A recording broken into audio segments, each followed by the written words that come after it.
The ground was still warm, not from sunlight. Tython's twin moons had been climbing for hours, and the last of the day had long since left the stone. The warmth came from underneath, from the planet itself, breathing slowly through the rock the way living things breathe when they are deeply, anciently asleep. The person kneeling in that warmth did not have a title. There was no title yet, no tradition, no word in any language spoken on that world for what they were, in the process of becoming. They were simply someone who had walked into the hills above the settlement because something had asked them to, not in words, not in sound, but in a way that was somehow more insistent than either. A pull that arrived not in the ears, but somewhere behind the sternum, behind the breath, in a place that had no name because no one had ever needed to name it before. They knelt, the stone pressed into their knees, and then the thing that had been pulling, that patient, enormous, indifferent thing, arrived. This is where the records become unreliable. Not because the Jedi historians who came later were careless. They were extraordinarily careful. But the event they were trying to describe had occurred before description existed, before the particular human impulse to name and preserve had been applied to this specific kind of experience. What survived was not documentation. It was the residue that documentation leaves behind when it fails. The shape of the thing that cannot be said, visible in what the survivors did next. What they did next was stay. They stayed on Tython. They built. They argued. They developed a philosophy so careful and so specific to this one planet's particular relationship with the living force that it would never fully translate to anywhere else. The Jedi Order, whose name, in the oldest dialect recorded, contained syllables meaning something close to mystic center, grew around a single principle that would later be called balance, though the original practitioners did not use that word. They used a gesture instead. Both hands, open, held equidistant from the body, receiving equally from each side. The moons made this concrete in a way that doctrine alone never could. Ashla rose in the east. She was pale and constant, the kind of light you could read by if you held your breath. Bogan climbed from the west, darker, pulling at the water in the rivers, at the strange electromagnetic force-rich landscape of Tython in ways that were measurable and real. The Jedi watched their students, and their students watched themselves in the quality of attention they gave each moon. Those who turned too completely toward Ashla grew rigid, certain, prone to a particular kind of kindness that had stopped listening. Those who pulled toward Bogan grew quiet in a way that was not peace.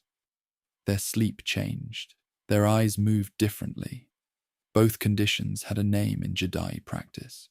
Both were considered illness, not moral failure, not corruption. Illness, a departure from the state the body was designed for, requiring treatment rather than punishment. The treatment was the same in both cases. You went back to the hills. You sat in the warmth of the stone, and you waited with both hands open until the thing behind the sternum settled again into its natural position. 25,000 years is a number too large to feel. Try to hold it the way you hold a stone in a closed hand, and you will find it slipping. The mind releases it, reaches instead for something it can actually carry.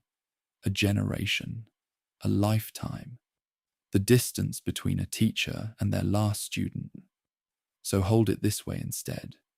Every Jedi who ever lived, every lightsaber, every council chamber, every war fought in the name of the light, every Padawan who ever sat in a ship far from home and tried to feel the Force the way their master described it, all of it, the entire accumulated weight of what became the Jedi tradition, fits inside a fraction of the time that the Jedi Order existed before anyone thought to carry their practices off of Tython. The Jedi are the echo. Tython is the voice. And the voice began with one person kneeling in stone warmth on a night when the hills were quiet, feeling something arrive inside them that they had no word for and could not explain and could not unfeel ever again for the rest of their life. This is not a comfortable thing to sit with. The Jedi historians understood this. Their oldest surviving texts, fragments really, preserved in translation through at least 4 languages before they reached the form we now have access to, spend almost no time describing what the Force is. They spend an enormous amount of time describing what it is like to be a person who has felt it. The word they used most often in its various translated forms is one that does not have a clean equivalent in basic. The closest approximation is this: to be made strange to yourself.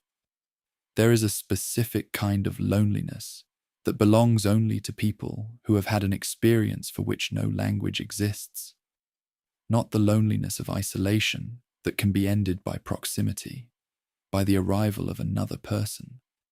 This is the loneliness of carrying something real that you cannot share, not because you are unwilling, because the vehicle of sharing, words, gestures, the entire apparatus of communication that human beings have constructed across millennia, was built for something else. It was built for experiences that other people have also had or can imagine having. It was built for hunger and cold and grief and joy. It was not built for the moment something 25,000 years of subsequent religion would try and partially fail to describe, presses itself against the inside of your chest and asks nothing of you, asks nothing. This is the detail that the Jedi texts return to, across fragments and centuries, and the erosion of transmission. The Force, in those first encounters, in those early morning and late evening and middle of ordinary afternoon moments when it made itself known to the practitioners on Tython, did not ask anything of them. It was not a test. It carried no instruction. It had no preference for what they did next. It arrived, and it was present, and it moved through them the way weather moves through a landscape, reshaping it, yes, but not because it intended to, simply because that is what weather does when it moves through a place. The Jedi did not experience this as liberating. They experienced it as the most demanding thing that had ever happened to them. Because if the Force asked nothing, if there was no instruction embedded in its presence, no preference, no judgment, no voice telling them what to do with what they had received, then the question of what to do with it was entirely theirs to answer. They answered it by building. Tython is a world that does not cooperate with ambivalence. The Force is thick there, not a metaphor, a physical reality. Visitors who arrived without training reported headaches, sleep disruption, a persistent sensation described as hearing something just below the threshold of audible sound. The planet's geological structure amplified the living force in ways that researchers in later eras would study without ever fully explaining. The mountains channeled it. The rivers carried it. The specific atmosphere of certain valleys produced, in force-sensitive individuals, states that we would now recognize as deep meditation, arriving without effort or intention. This environment shaped everything the Jedi became. Their temples were not built for ceremony. They were built for function, positioned at the points where the Force was most concentrated, where the signal, if you could call it that, was clearest. Their training was not primarily philosophical. It was physical, environmental, embodied. You learn the Force by living in it, by letting it move through you every day, by noticing the difference in your body between a morning when you were centered and a morning when you were not. The distinction was not subtle on Tython. When a practitioner drifted too far toward either moon, when the balance behind the sternum tilted, the planet responded. Tython's force nexuses were sensitive to instability in a way that the Jedi eventually learned to read as a form of feedback. Storms, seismic disturbances, the sudden silence of the always present deep sound that newcomers could not quite hear. They were not punishments. The Jedi were very clear about this in every record they left. The planet was not judging them. It was responding to them, the way a body responds to injury, not with malice, but with information. The information, consistently, was the same. Return to center. Here is what we know about the person who knelt in the stone warmth. On the night that most Jedi historians mark as significant, without being able to say with certainty what made it significant, they were alone. They had walked into the hills above the settlement. Some records suggest this was spontaneous, others that they had been climbing these hills every evening for months, following the same pull before they knew what they were following. They stayed until the position of the twin moons shifted. Some time passed. The records differ on how much. When they came back down to the settlement, they did not speak immediately. They ate. They sat near the fire where others were sleeping or talking quietly. They stayed close to the ordinary sounds of the settlement, voices, the movement of animals nearby, the creak of the structures around them, in the specific way that people stay close to familiar things when something unfamiliar has just happened inside them. They did not tell anyone what had occurred, not that night.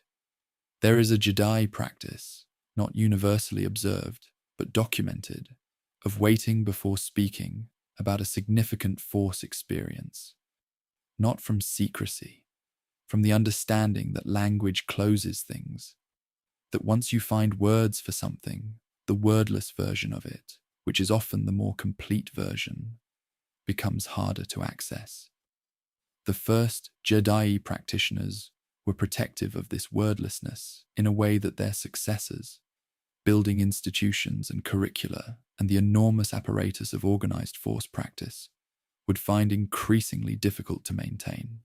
The Jedi, 25,000 years later, would train students to describe their Force experiences in specific vocabulary, to place them within the established framework, to connect them to existing doctrine. This was not wrong. Institutions require shared language, but something was also lost in that translation. The Jedi records suggest they were aware this would happen, that the act of formalizing the practice would, inevitably, also formalize the experience, and that the formalized experience would be more teachable, but less complete than what the person in the hills above the settlement had felt on that warm, stoned night. They documented this concern with unusual directness for ancient texts. One fragment, possibly attributable to a Jedi called Rajivari, one of the 4 founders, though historians dispute exactly what founding meant in this context, reads, are in its most literal translation. When we name it, we make it smaller than it is. We cannot help naming it. This is the sorrow of intelligence.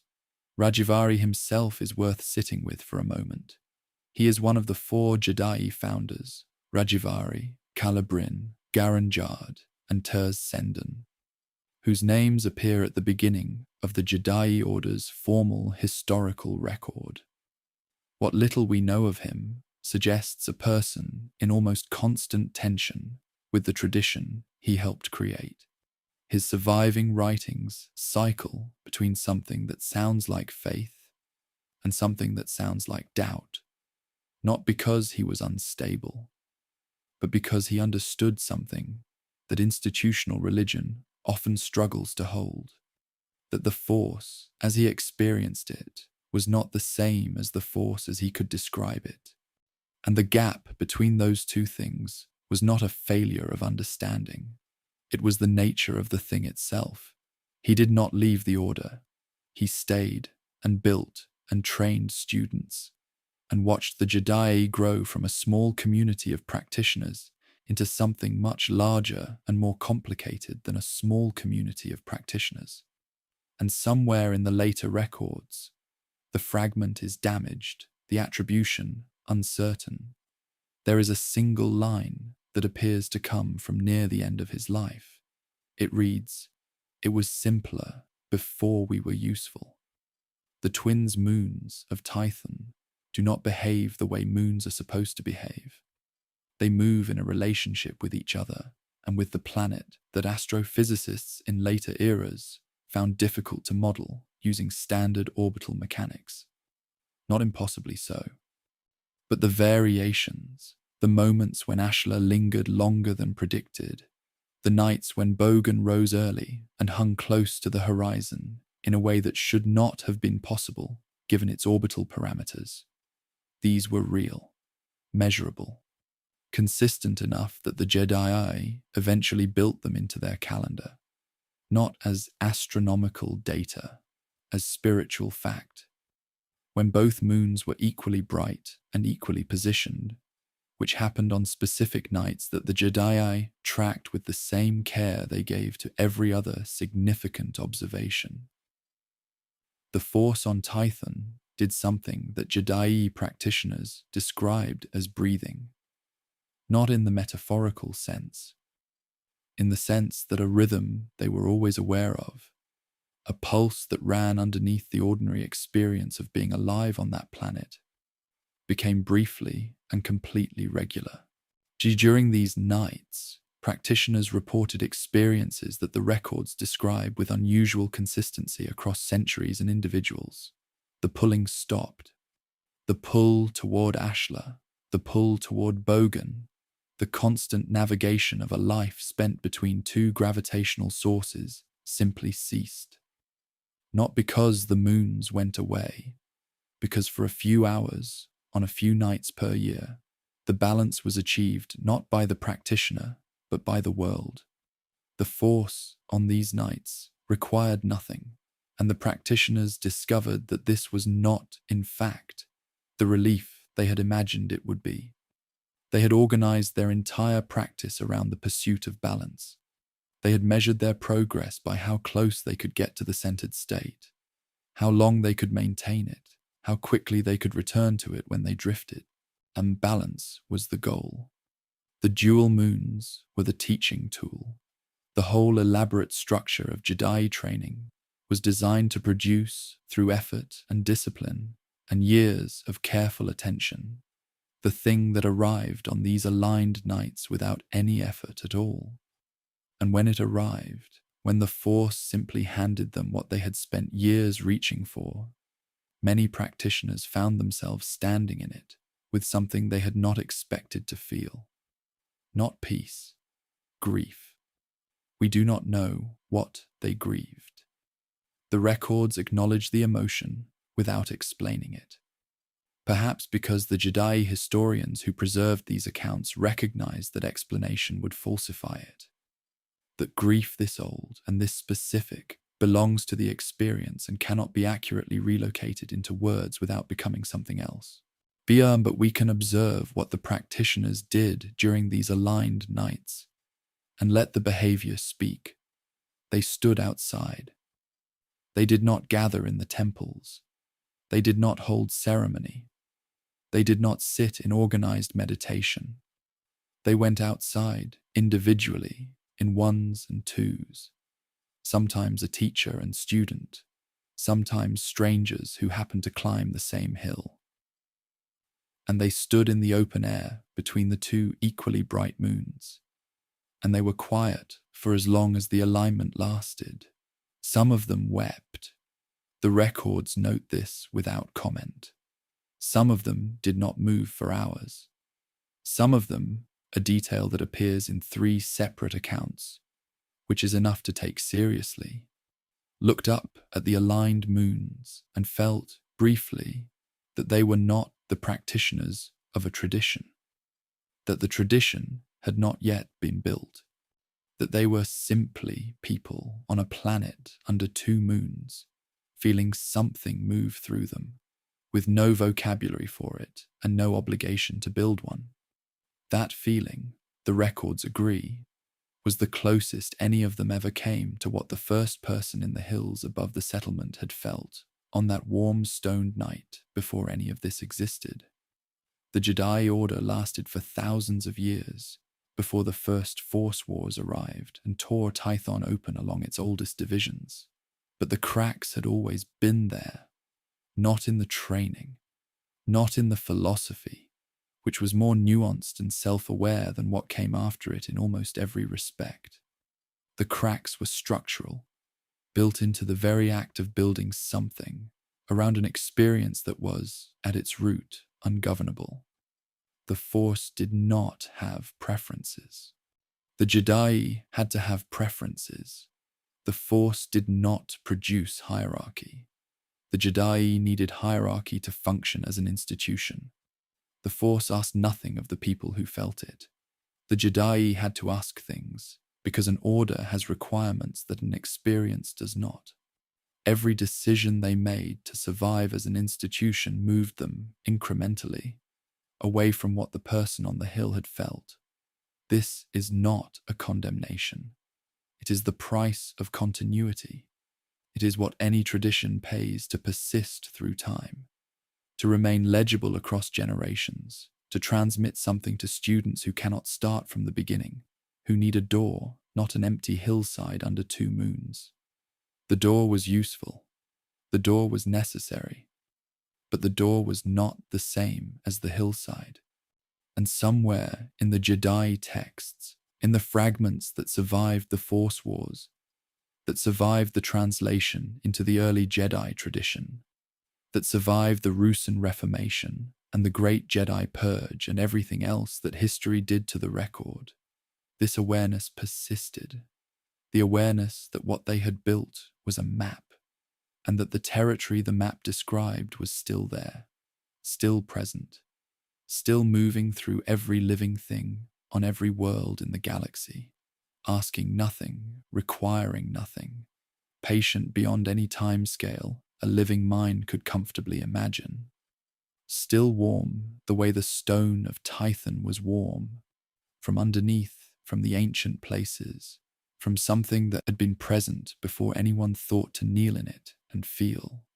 On the last night of the dual alignment that the oldest Jedi calendar marks as the first turning, a date that appears in the records without a year attached, as if the historians understood that a year would make it smaller, a practitioner whose name has not survived climbed the hills above the settlement that had grown, by then, into the beginnings of a city. The city made noise. Cities do.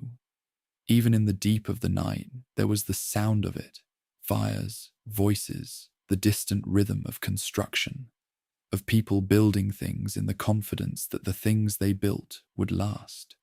The practitioner climbed until the city sounds fell below the threshold of hearing. Both moons were out. Both moons were bright. The Force was doing what it did on these nights, breathing, regular, asking nothing. The practitioner stood between the moons for a long time. Below them, the city continued. Above them, both moons were exactly where the tradition said they should be to produce exactly this feeling. Everything was as it had been described. Everything was as it had been promised. And the practitioner felt, just for a moment, just in the specific stillness of an alignment night on a force-thick world under two equally bright moons, that the Force did not know they were there. Not because it was absent. It was enormously, completely present. But it was present the way weather is present, the way the warmth in the stone is present, the way the deep and ancient sound beneath Tython is present. Not for them, not because of them, not caring in any direction what they did next. They stood in that for as long as they could hold it. Then, just very quietly, they came back down the hill toward the lights of the city. The alignment was already beginning to shift. Bogan was climbing higher, pulling the tides toward the eastern rivers, tilting the balance that would never, on its own, stay still. By morning, the students would arrive for practice. By morning, the tradition would resume. The vocabulary, the framework, the careful and necessary architecture of a teaching built to outlast any single practitioner's understanding. By morning, the map would be in use again. But tonight, on the hill, with both moons equally bright, and the Force asking nothing, and the stone still warm from somewhere very old, for just this moment, there was no map, there was no tradition, there was no name for what this was.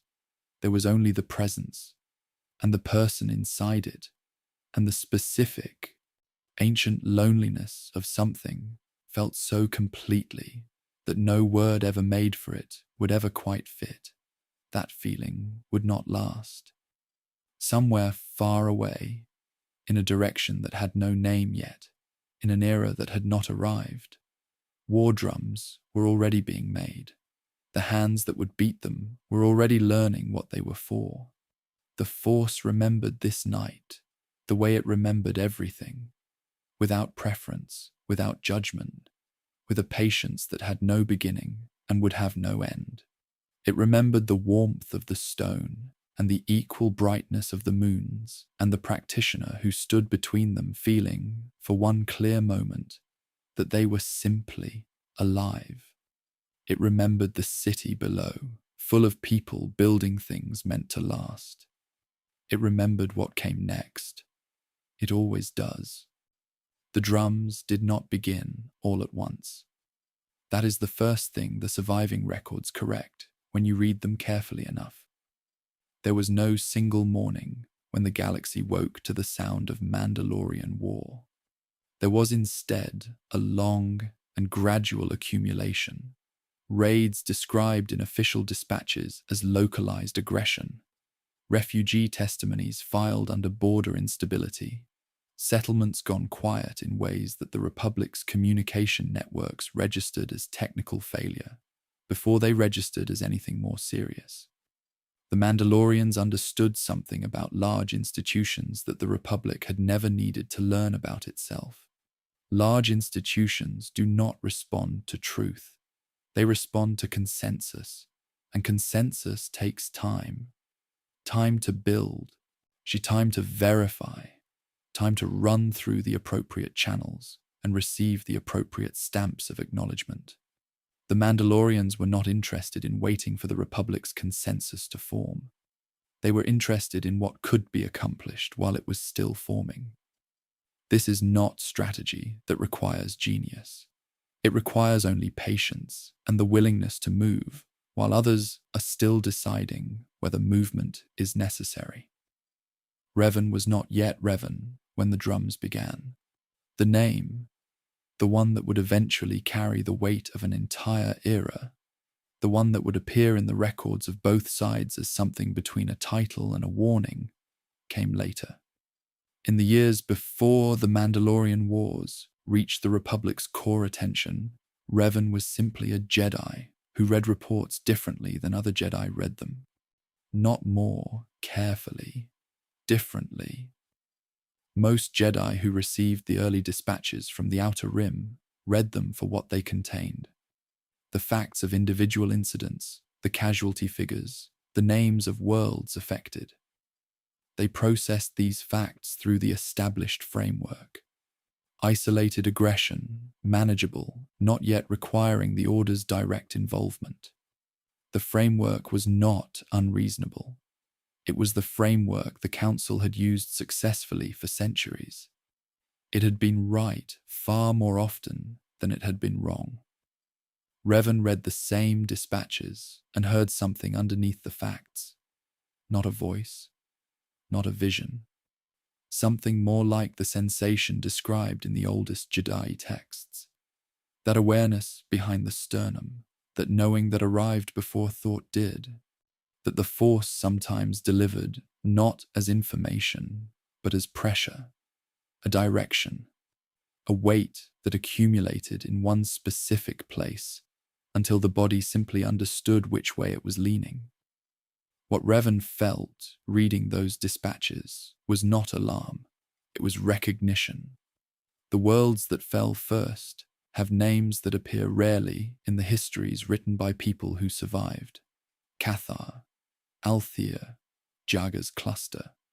The agricultural settlements on the edge of the Mandalore sector that exported grain to 6 systems and were gone within a single season from the supply chains that had depended on them for generations. Cathar is the one that matters most to the record we have. The Mandalorian assault on Cathar did not appear in Republic intelligence summaries as a massacre. It appeared as a decisive engagement, which is the language that large institutions use when they mean something they are not ready to mean. What it was, concretely, was the near total destruction of an entire species on their homeworld. Men, women, children, the elderly, the very young, all of them gathered at the shore of an inland sea by a Mandalorian commander named Cass's Fett, who offered them a choice that was not a choice, and who recorded what followed, not as an atrocity, but as a demonstration. Revan saw the record of Cathar. The others saw it too, but Revan stood in the council chamber afterward and felt something that was not grief. Exactly. Grief was present, yes, and heavy, but underneath it was something more specific and more demanding. The feeling that Cathar was not an isolated event, that it was information, that the Mandalorians had done what they did at Cathar, not despite the fact that the Republic would see it, but because of it, because showing the Republic what they were willing to do was itself a tactic, because a weapon only functions as a weapon if the other side believes it will be used. Revan said this in the council chamber. The council received it carefully, the way the council received most things, with full attention and measured response, and the weight of long institutional experience pressing gently back against whatever urgency was being brought through the door. We must be patient, they said. We must not be drawn into a conflict whose full dimensions we do not yet understand. Revan stood in the silence after those words and understood something that could not be said in that room. Patience was not a strategy. Patience was the strategy the Mandalorians were counting on.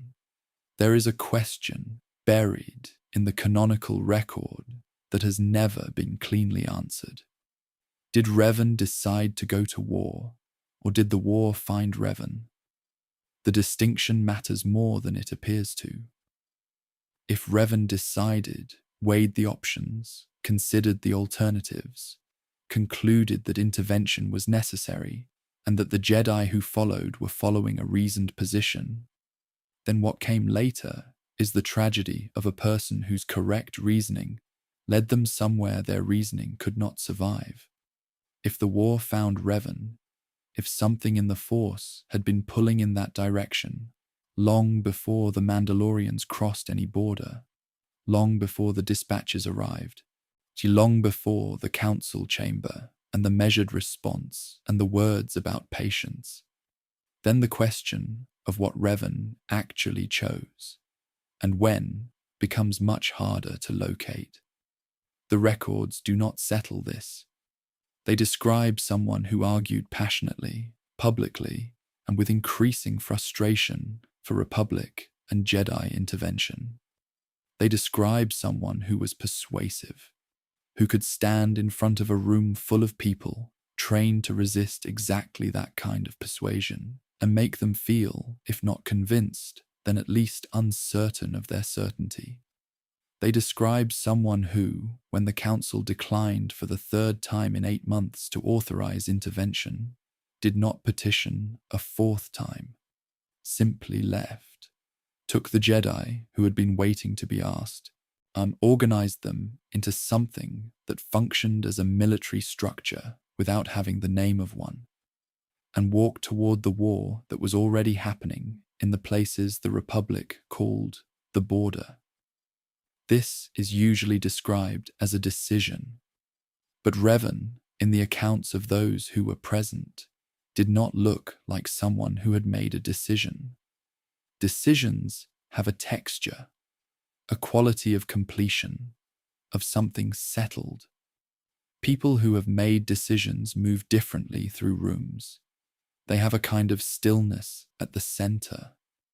Revan moved toward that war the way water moves toward lower ground, not because of a decision, because of the shape of things. The Jedi who followed did not all follow for the same reason. This is important, and the record is honest about it in ways that complicate the simple narrative. Some followed because they were convinced, because Revan's argument that the Mandalorians were not raiders but conquerors, that the trajectory of their advance, left unchecked, would reach the core worlds within a generation, was sound, and they had done the same math and arrived at the same answer. Some followed because the people being killed on the outer rim were real, and the Force carried the weight of that reality, and sitting in the temple, doing nothing, while that weight accumulated, had become physically difficult to sustain. Some followed because Revan's certainty felt like the only solid ground in a galaxy that had been tilting for months. And solid ground was what they needed, and they were not yet wise enough to ask what the solid ground was made of. Some, a smaller number, but present in the record, followed because they had felt something in their own meditations, in their own hours of quiet attention to the living force, that they could not name and could not explain, and which seemed to be pointing in the same direction Revan was walking. None of them talked about this last category openly. The Jedi tradition, by the era of the Mandalorian Wars, had developed considerable sophistication about the Force, its nature, its application, its role in the Jedi's function in the galaxy. What it had not fully developed was a vocabulary for the experience the Jedi had called being made strange to yourself, for the pull that arrived not in the mind but behind the sternum, for the knowledge that came before thought and could not be traced back to any source. When the Jedi who followed Revan felt these things, they put them in the available containers, the will of the Force, a calling, a sign. These containers were not wrong exactly, but they were smaller than what they were trying to hold. The Mandalorian Wars lasted approximately 12 years. Inside those 12 years was everything that war contains, the specific texture of individual days in a conflict too large to see whole, the accumulation of small losses that the official record compresses into single sentences, the way that people who have been inside a war for long enough begin to process reality differently than people who have not. Revan processed it differently than anyone. Not because Revan did not feel the losses. The evidence suggests the opposite, that Revan felt them with an intensity that required, over time, a specific kind of internal management, a way of placing the grief somewhere it could be carried without preventing function, not suppression, something more deliberate. The way a person who carries something very heavy learns to distribute the weight across the body, to find the position where it can be held without damage, to keep walking. This is what the war did to Revan across those 12 years. It taught a specific kind of carrying, and carrying long enough changes the shape of the carrier. What enters a conflict as a person who feels things comes out the other side, as a person who has learned to feel things later, to defer the feeling, to schedule it for a time when it does not interfere with what needs doing. This is not numbness. Numbness is the absence of feeling. This is something more surgical. the ability to set feeling aside and retrieve it when the retrieval is convenient. The problem is that retrieval is never convenient, and things that are set aside have a way of changing in storage. Revan made choices during the Mandalorian Wars that the Council, watching from Coruscant, categorized as troubling. The use of tactics that minimized Jedi casualties at the cost of higher civilian exposure. The willingness to ally with local forces whose methods the Jedi Order would not have sanctioned. The progressive streamlining of the command structure into something that responded quickly because it had stopped asking certain questions. The questions that slow response down, that insert the weight of moral consideration into the space between decision and action. Each of these choices felt reasonable at the time. Each one would have been impossible for the person Revan had been before the war began. This is the corruption pathway that is hardest to see from inside, the one where every step is defensible, the one where you can construct, for each departure from who you were, a clear and logical explanation, where the explanation is true, where the reasoning genuinely holds. And the reasoning somehow leads somewhere you would not have gone if you had seen the destination first. Revan saw many things clearly. Revan did not see this. Malachor V was not a victory. The histories that treat it as one are the histories written by people who measure wars by their endings, rather than by what the endings cost. The Mandalorian fleet was destroyed. The engagement was decisive. The war, effectively, was over. The device that ended it was called the Mass Shadow Generator. It was designed by a Republic strategist named Baudur, built under Revan's authorization, deployed at Malachor V against a Mandalorian force that had been drawn there by a trap. The trap worked. The generator fired. The gravity well it produced crushed both fleets, Republic and Mandalorian, and the surface of Malachor V itself, pulling the planet's own mass against its inhabitants. 40,000 Republic soldiers died. The Mandalorian fleet was annihilated. Revan gave the order. There is a moment in the specific silence after the generator fired that the record cannot reach, not because no one was present. Revan was present. Others were present. The silence happened in front of witnesses, but witnesses to a silence that large become, in that moment, incapable of witnessing anything outside themselves. Each person standing at the edge of Malachor, 5 in the seconds after the generator fired, was entirely occupied with their own interior, with whatever the enormity of what had just happened was doing to them specifically, in their specific body, in the specific place in their chest where the Force lived and moved, and sometimes, on very old planets under twin moons, was still. What happened to Revan in that silence, no one recorded.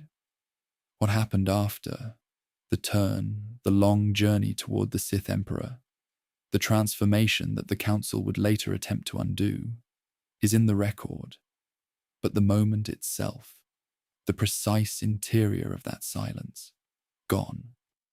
The only thing the record gives us is this. Revan stood at the edge of the gravity well and looked at what the decision had produced and did not look away. How long the looking lasted, no one thought to note. What the looking cost, no one who was present ever described. The Force, which remembered the warmth of the stone on Tython, and the first practitioner's wordless encounter with something vast, remembered this moment too, in the same way, with the same patience, without preference or judgment. It remembered what Revan had been before the war found them. It remembered the person who had read those early dispatches and felt the pull behind the sternum. Not the pull toward war, but the pull towards something the war was in the way of. Something on the other side. Whether Revan ever reached that thing, the record does not say. Whether the silence at Malachor V was the end of the reaching, or only the place where the reaching changed its shape, that question has no answer. It has only the weight of a person standing at the edge of something irreversible, in a silence so complete it could not be processed as silence, looking at what their hands had made, and not looking away. What the Force felt in that moment, it carried without speaking. It had carried heavier things. It would carry heavier things still. But this one, the weight of someone who had been right about everything, and found that being right had led here.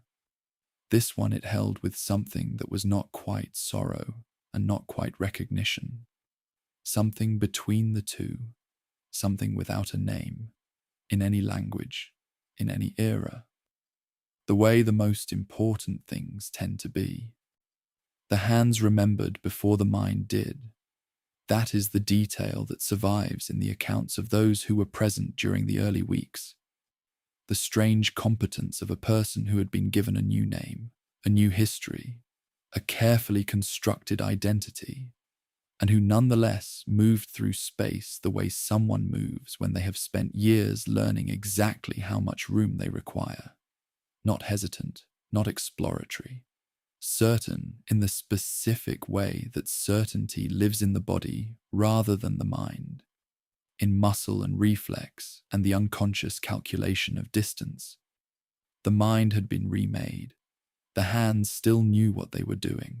The council's decision has been examined from many angles across many centuries of subsequent scholarship. She and almost all of that examination focuses on the ethics of it, whether it was right, whether it was lawful, whether it represented the kind of institutional overreach that the Order's critics had always suspected it was capable of. This chapter is not interested in that examination. It is interested in something smaller and more specific, the experience of being the person the decision was made about. What the council did, in the most precise terms available, was this. They took a wounded mind, Revan, captured by Bastila Shan's battle meditation, hovering somewhere between life and the Force, and they chose not to let it die, and not to let it heal. They chose, instead, to reshape it, to remove the architecture that had produced Darth Revan and replace it with something safer. She's someone who could be trusted with a lightsaber and a mission and the knowledge that the Sith had a fleet called the Starforge that needed to be found and stopped. They gave this reshaped person a name that was not their name. They gave them a history that had not happened. They gave them, with considerable care and something that may have genuinely been compassion, the closest thing to a self that could be assembled from the pieces remaining after what Malak's weapons had done and what the Council's own intervention had finished. Then they sent them back into the war. There is a phenomenon that neurological scholars in the medical traditions of various core world species describe with different terminology but consistent observation. The body holds what the mind releases. Trauma, skill, love, and hatred, these do not live exclusively in the parts of consciousness that can be addressed and altered. They live in the older architecture, in the parts of a person that developed before language, before self-awareness, before the capacity to decide what to keep and what to discard.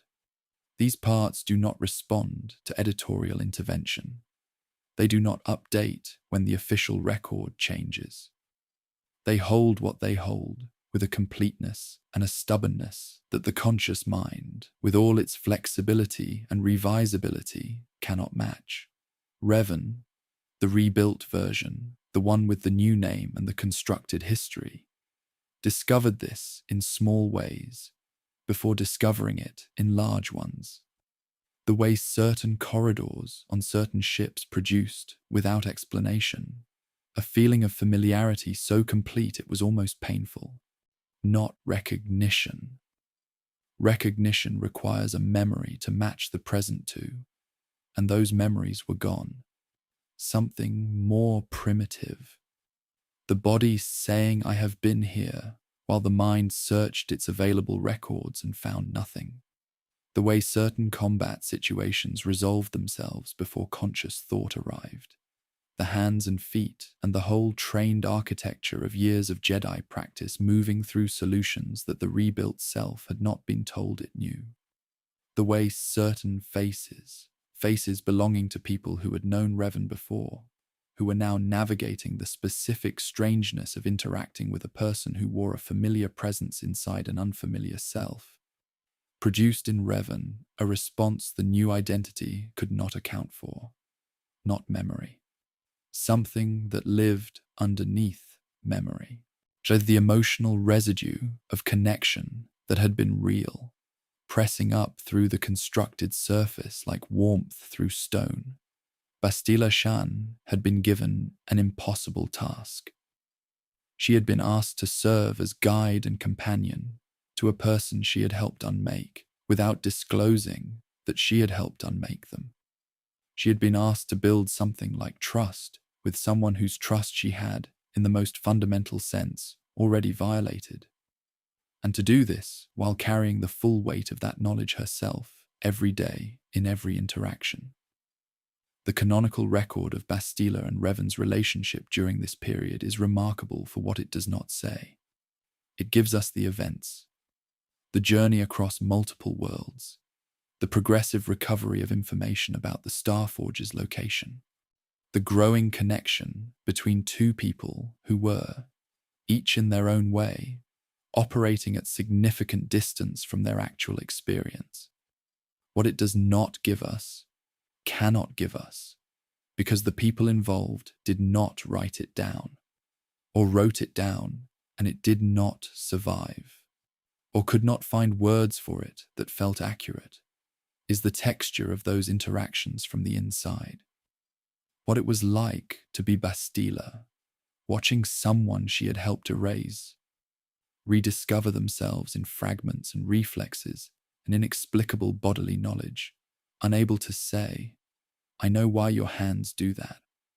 I know why that corridor feels familiar. I know who you were before I helped make sure you couldn't remember. What it was like to be Revan, feeling the constant low-level wrongness of a self that almost fit, like wearing clothing made for a body very close to, but not quite your own. The alterations almost undetectable, the discomfort almost ignorable, the sense of wrongness never fully arriving and never fully leaving.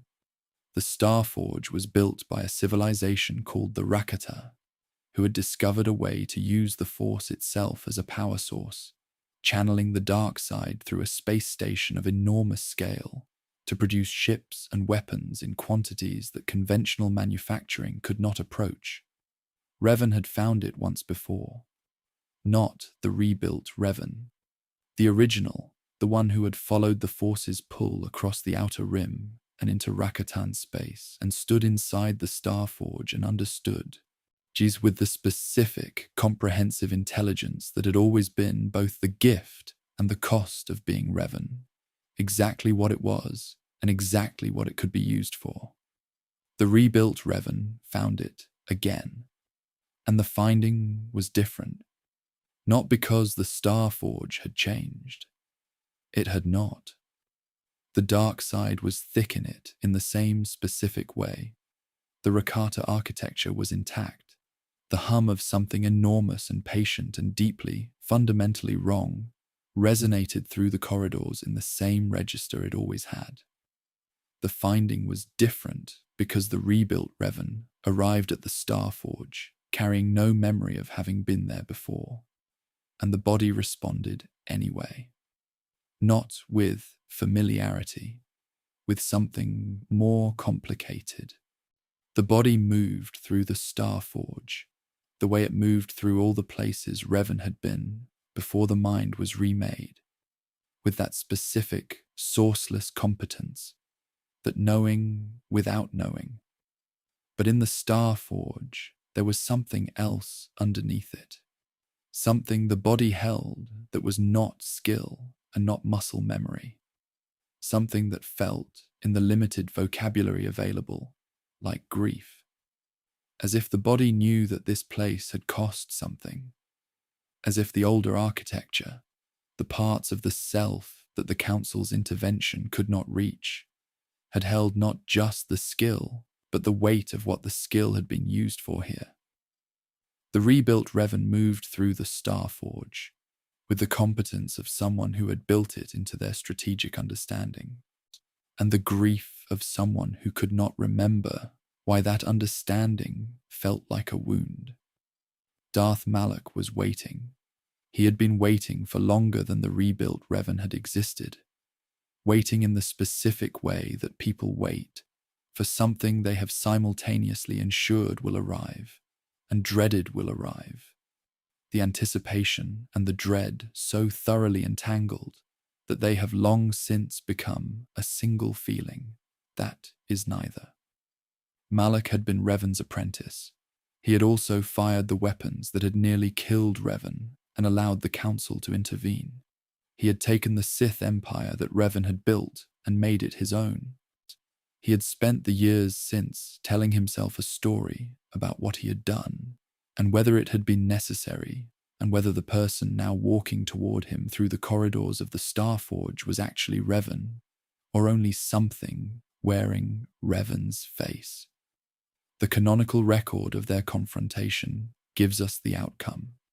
It does not give us what happened in the moment before the fighting started, when two people who had known each other with complete intimacy, master and apprentice, architect and instrument, the person who had named the darkness and the person who had learned the name, stood in the same room for the first time since everything had changed.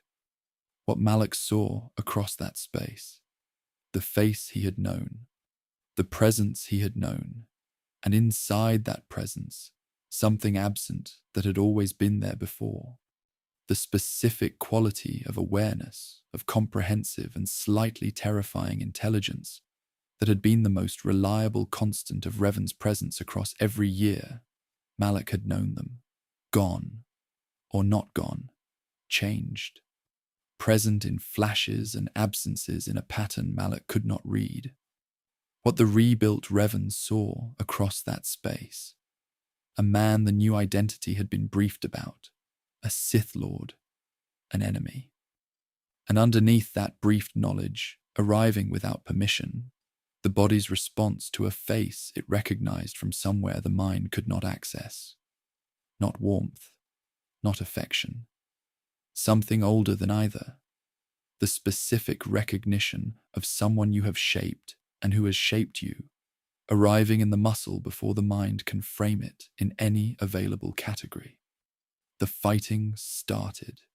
The rebuilt Revan won. And what happened in the body in the moment after, what the older architecture felt when Malak fell, was not recorded by anyone, because the people present were looking at the outcome and not at the face of the person who had produced it. The years after Malachor, after the Star Forge, after the war's official end, Revan remembered. Not all at once and not cleanly. Recovery of a remade self is not like recovering a file from storage. It is more like reconstructing a document from the water damage. Some sections intact, some only partially legible, some gone entirely. But enough came back that the person who had been rebuilt began to understand the shape of what had been taken. And understanding the shape of what had been taken is not the same as getting it back. This is the thing the Council's intervention could not have anticipated, or perhaps anticipated and accepted as a necessary cost, that recovery would not produce the original. It would produce a third thing, someone who was neither the person the Council had built, nor the person the Council had unmade, but someone assembled from partial recoveries and constructed memories and the persistent bodily knowledge that had survived everything, carrying the weight of all three versions without being fully any of them. Revan went looking for the true Sith Empire, the Force, patient, consistent, indifferent to the complications of individual identity, pulled in that direction. The pull was the same pull that had moved through Revan before the Mandalorian Wars, before the Star Forge, before the mind was unmade and rebuilt and partially recovered. The same pressure behind the sternum, the same direction. Whether the person following it now was capable of handling what it led toward, the Force did not seem to have an opinion about. The Force, as the Jedi had understood long before anyone called it anything, did not have preferences about the well-being of individual beings. It had direction. It had momentum.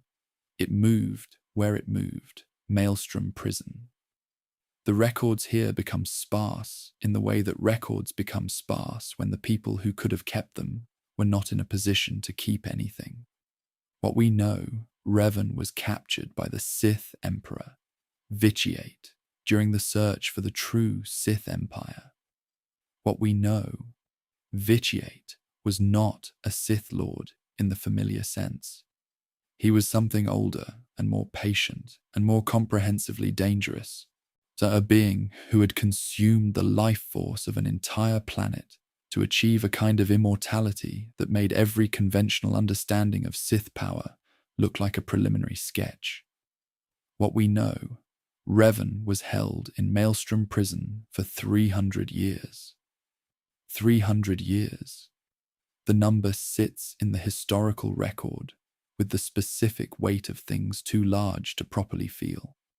3 centuries in isolation, in the dark, in the presence of an entity that had its own use for what was left of Revan's mind, feeding from it, according to legend's sources, using the light side's residual presence in Revan as a kind of counterweight to Vitiate's own power, keeping Revan alive not out of any concern for Revan's survival, but because the alive version was more useful than the dead one.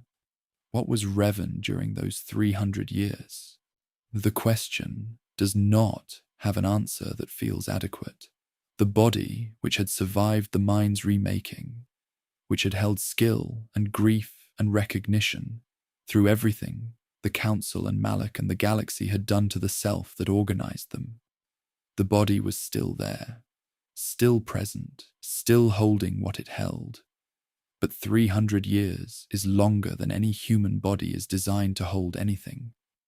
What emerged from Maelstrom prison when Mitra Surik found the way in, whether it was Revan, whether it was a remnant of Revan, whether it was something that had been Revan long enough to have forgotten the difference.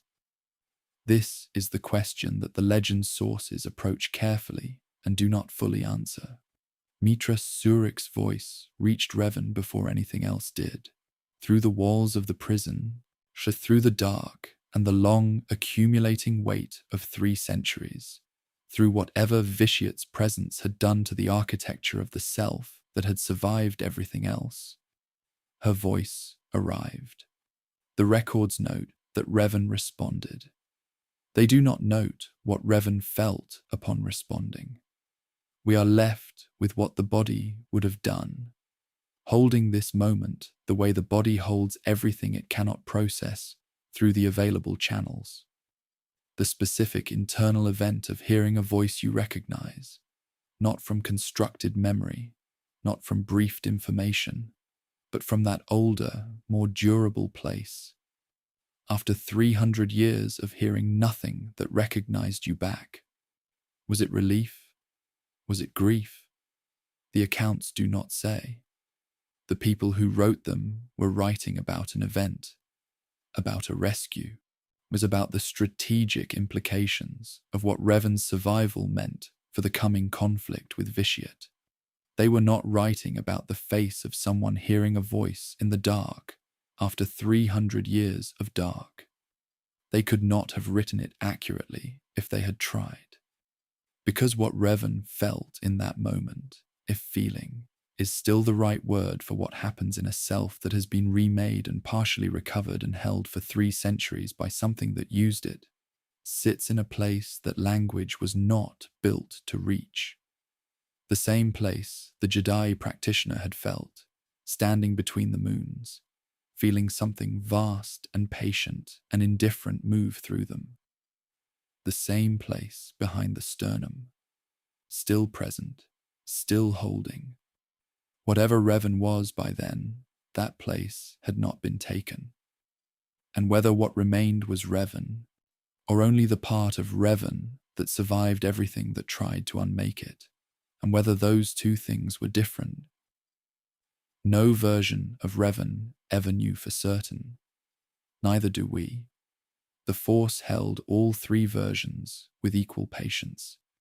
The one who walked into the Mandalorian Wars with something to prove. The one who was built from pieces in a council chamber and sent back into the dark. The one who heard a voice through a prison wall after 300 years and felt something it could not name. It held them the way it held everything, without preference, without judgment, without the need to decide which one was real. Perhaps they all were. Perhaps that was the most difficult thing of all. He did not begin with death. He began with questions about life, specific, technical, obsessively precise questions about the mechanism by which living things continue to exist rather than ceasing to. Why midi-chlorians clustered in the cells of force-sensitive beings. Whether the clustering was a cause or a consequence. Whether the force moved through the midi-chlorians the way electricity moves through a conductor. The conductor necessary, but not itself the source. Or whether the midi-chlorians were something more active, more intentional.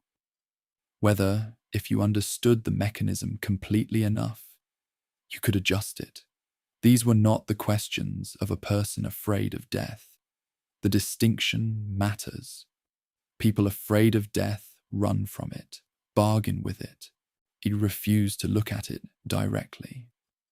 Darth Plagueis looked at it with the specific, steady attention of someone who has decided that the thing being examined is a problem to be solved rather than a condition to be endured.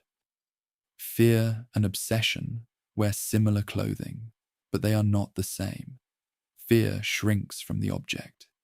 Obsession moves toward it with a patience that looks, from the outside, almost like peace. Plagueis moved toward it for decades. He did not look afraid. The Moon of Moonalinst produced, across their history, a disproportionate number of individuals whose relationship to time operated differently than most species experienced. The banking and financial structures that the moon built and controlled across the galaxy required a specific cognitive orientation, the ability to think in decades rather than years, to plan in arcs rather than moments, to treat the present as simply the most recent data point in a much longer sequence rather than as the primary location of consequence. Plagueis was Moon. He was also, underneath the Sith title and the centuries of accumulated dark side practice, a scholar. This is not a word that appears in most summaries of his life, but it is the most accurate word available. His research was meticulous. His record-keeping was precise to a degree unusual even among the Sith, who tended toward either obsessive documentation or aggressive erasure, but rarely the measured, incremental, hypothesis and testing approach that Plagueis applied to the problem of death across his long life. He had a laboratory, he had subjects, he had data. He also had, and this is the detail that makes him something more than a scientist with a dark side affiliation, a philosophy. The philosophy held, at its core, one position, that the boundary between life and death was not a wall, but a membrane, that the force, which permeated life, which was in some sense what life was made of when you reduced it past the cellular level, did not stop at the moment of biological cessation. That the Sith teaching about cheating death was not metaphor. It was an engineering problem. And engineering problems, given sufficient time, data, and intelligence, are solvable. He believed this the way the Jedi practitioners had believed in balance, not as doctrine, but as observable fact waiting for adequate instruments of observation. Darth Tenebris had trained him. The relationship between a Sith master and apprentice is not comparable to the Jedi model in any dimension, except the surface one. Two people, a teacher and a student. The transfer of knowledge across the gap between them. Underneath that surface, the relationship is built on a foundation that the Jedi version explicitly refuses, the expectation of betrayal.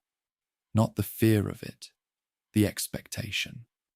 The rule of two, instituted by Darth Bane after Ruusan, was designed around this expectation as a feature rather than a problem. The apprentice who eventually destroys the master is not a failure of the relationship. It is the relationship's intended product. The master's purpose is not to survive the apprentice. It is to produce an apprentice strong enough to kill them. Strength is demonstrated through survival, and survival, just in the Sith tradition, eventually requires that one person in the relationship stops surviving. Tenebris understood this. Plagueis understood it. They worked together for decades in the specific productive tension of people who trust each other's intelligence completely and trust each other's intentions not at all.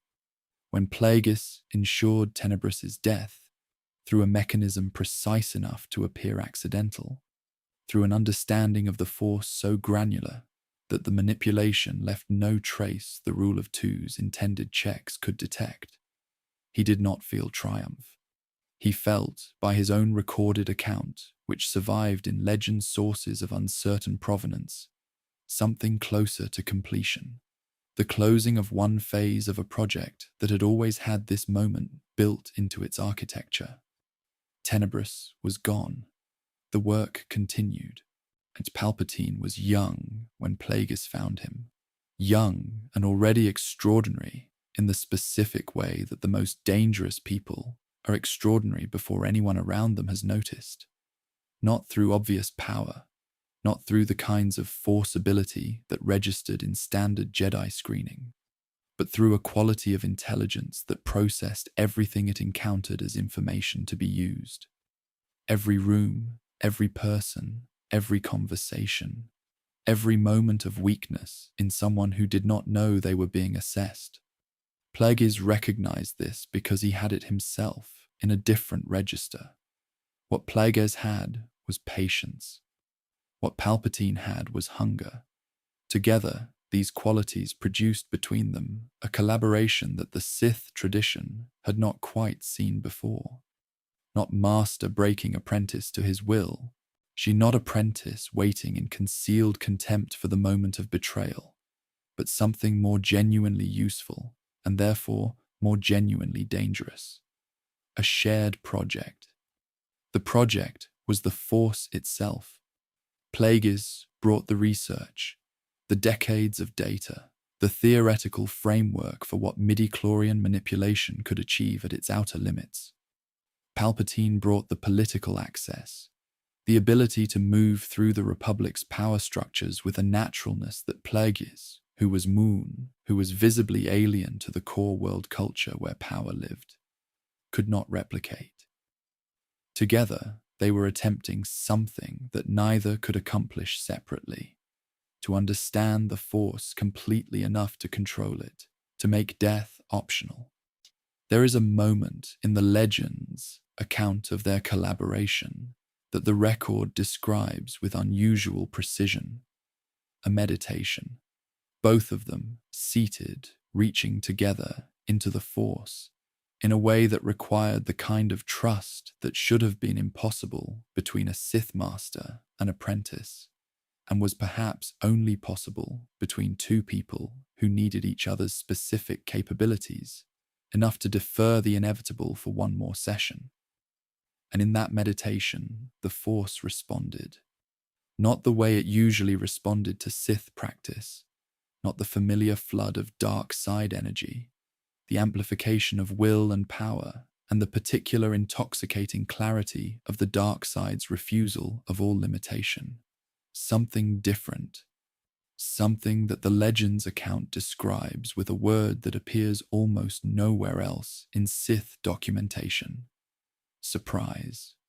The Force, which Plagueis had studied for decades as a mechanism to be understood and eventually mastered, which he had approached with the steady patience of a scientist certain that patience would eventually be rewarded. The Force responded to their joint meditation with something that felt, to both of them, like being noticed. Not by a presence, not by a will. Something less defined and more unsettling than either. The sensation of reaching toward a thing you have been studying from a distance and discovering, in the reaching, that the distance was always less than you thought. That the thing was never as passive as the studying required it to be. That what you had been approaching as an object of inquiry had, at some point you could not locate in retrospect, become aware that inquiry was occurring. Plagueis held this feeling for as long as he could. Then he opened his eyes and looked at Palpatine, and found in Palpatine's face the same expression he suspected was on his own. Not fear, the specific, hollow feeling of someone who has walked a very long way toward a destination and has just understood from closer than they have ever been that arriving will require something they have not accounted for in any of their planning. The work continued. Years passed in the way years pass, for people whose attention is entirely absorbed by a single project. Quickly, in retrospect, but densely. Each year containing more iteration, more data, more refinement of the theoretical framework. What Plagueis accomplished specifically in the manipulation of midi-chlorians is not something the canonical or Legends record resolves with precision. The accounts range from significant but limited influence over cellular biology to the suggestion, offered carefully and without direct confirmation, that Plagueis had done something unprecedented in the history of Sith research. He had reached into the Force's own generative mechanism and influenced it.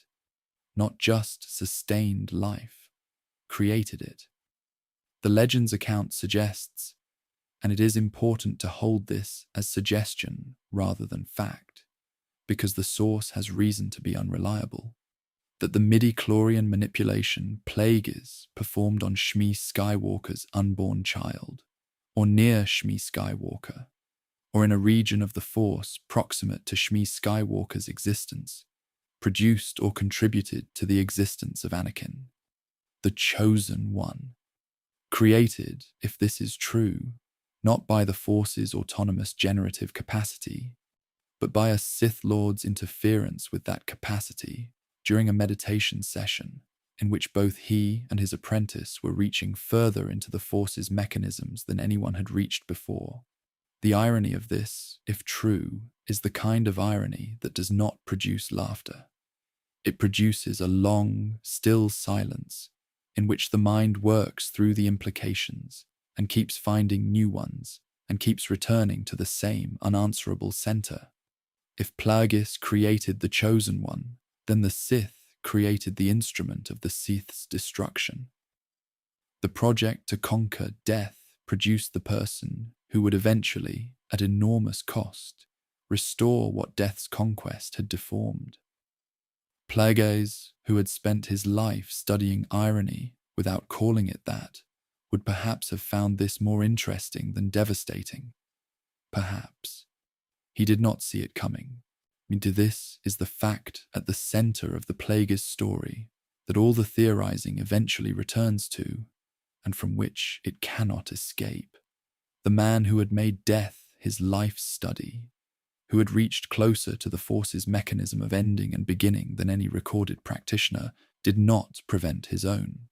Palpatine killed him while he slept, not through Force ability that exceeded Plagueis' own, not through some technique Plagueis had not accounted for, through the patient accumulation of the apprentice's intended function. The moment the rule of two had always been building toward arrived now, on a night when Plagueis was at his most relaxed, when the work of decades had reached a point of completion that allowed him, perhaps for the first time in years, to sleep without the constant background vigilance that Sith survival required. Did he know? Some accounts suggest he woke briefly and understood what was happening, that he looked at Palpatine with something that was not surprise, because Plagueis did not have the kind of mind that permitted genuine surprise at anything he had already accounted for as possible, and he had always accounted for this, and that what passed across his face in that moment was something closer to evaluation, checking, perhaps, whether the instrument was ready, whether the apprentice who had reached with him into the Force's deepest mechanisms, who had felt the same hollow feeling of being seen by something that was not supposed to be capable of seeing, whether that apprentice had become what the work required him to become, whether the succession would hold. He had taught Palpatine everything he knew, and what Palpatine had learned was not what Plagueis had intended to teach. The room was quiet afterward. Palpatine sat in it for a time that the record does not measure. The breathing that had been continuous, Plagueis breathed with the deliberate, paced rhythm of someone who monitored their own biological processes as a matter of professional habit, had stopped. The silence it left was specific, not empty, dense with the particular quality of absence that only exists after presence, that only registers as what it is because of what came before it. Palpatine sat in that silence. He had spent decades in this man's orbit, had been shaped by this man's intelligence, had absorbed this man's framework for understanding power and the Force and the relationship between them, had worked beside this man with a closeness and a duration that exceeded any other relationship of his life. He had planned this moment with the same comprehensive care he applied to every significant action. He had known it was coming, had shaped its timing, had chosen the specific conditions to maximize his own survival. The silence landed differently than he had planned for, not because of grief exactly. Grief requires a quality of loss that Palpatine's relationship to other people had never fully permitted. The vulnerability of having needed someone, of having been, in some genuine way, incomplete without them. But something in the silence felt different from what he had expected. He had expected relief. Relief arrived. But it was packaged inside something else, something that took up more space than the relief did, something he did not have a name for and did not spend time trying to name. The work was his now.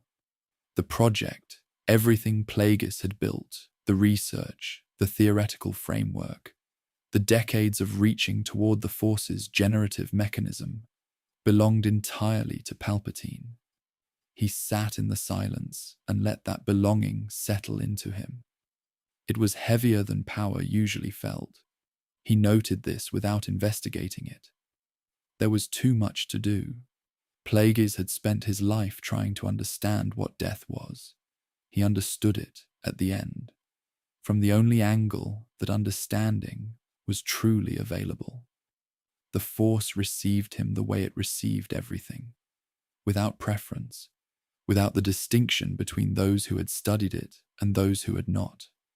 Patient, indifferent, and somewhere in its vast and ancient awareness, she holding the shape of a question Plagueis had spent decades asking, which the Force had always known the answer to and had never been asked in a form it could respond to. The answer was not what Plagueis would have wanted, but it was, in its way, complete. The prophecy was old, before anyone living could remember it being new. That is the first and most important thing to understand about it. Not its content, not its specific language, not the theological architecture that various Jedi scholars built around it across the centuries. The first thing to understand is its age, because a prophecy that is old enough loses something that younger prophecies retain. It loses the memory of the person who first spoke it. It loses the specific texture of the moment it arrived.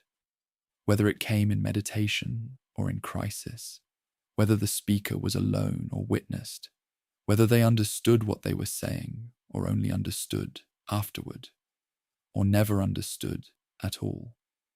What remains after enough centuries is the words, and words, so separated from the moment that produced them, become available for interpretation in ways that the moment would never have permitted.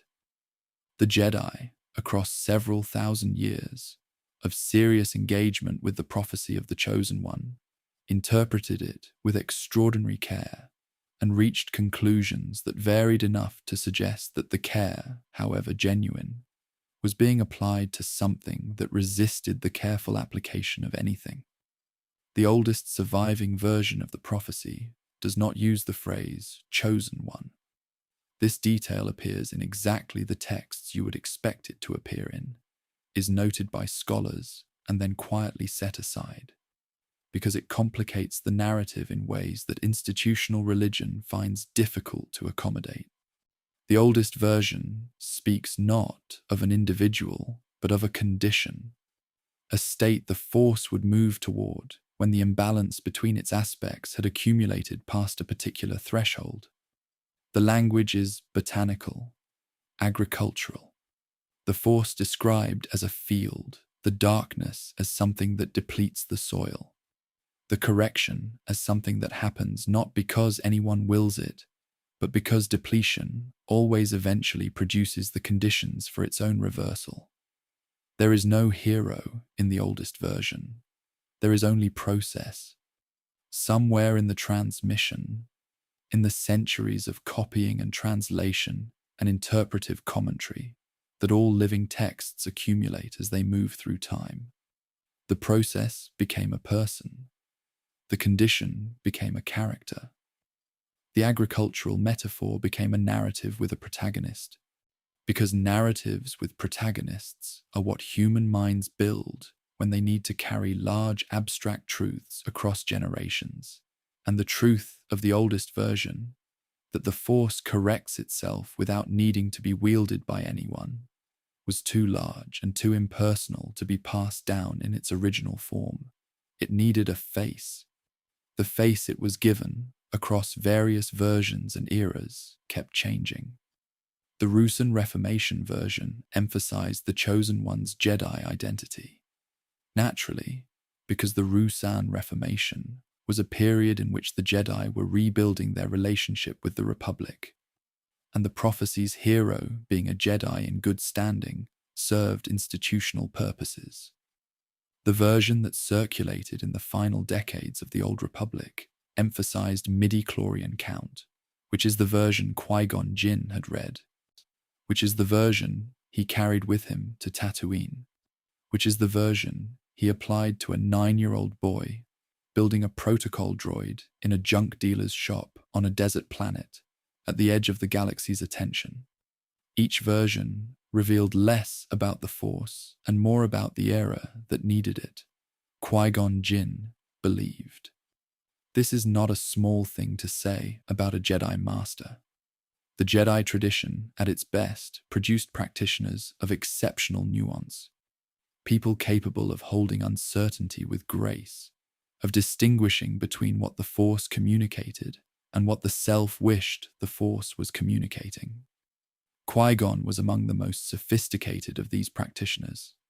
His relationship with the living Force, the immediate, breathing, present moment aspect rather than the cosmic and prophetic, was widely acknowledged within the Order as unusually direct, and yet he believed with a completeness that his own nuance should have complicated. When he tested Anakin on Tatooine and the midi-chlorian count came back, at a level the instruments had no clean precedent for, Something settled in Qui-Gon that had apparently been waiting for a place to settle for a long time. Not excitement. Qui-Gon was not a person given to excitement. Something quieter. The specific internal stillness of a person who has been looking for something and found it. The looking now complete. The next phase beginning. He did not ask whether this was the right reading of the situation. He did not ask whether his certainty was itself a form of force blindness, whether the strength of his belief in the prophecy had created for him the conditions to see its fulfillment in the first exceptional child he encountered. He found the child. He was certain. He brought Anakin to Coruscant. The council chamber on Coruscant was designed for a specific kind of deliberation. High windows, circular seating, the sense of being slightly above the city, slightly removed from the ordinary business of the galaxy below, a physical architecture that supported the council's function as something that observed and judged from a position of considered distance. It was a room built for decisions that affected many people. It was a room that had seen centuries of consequential deliberation.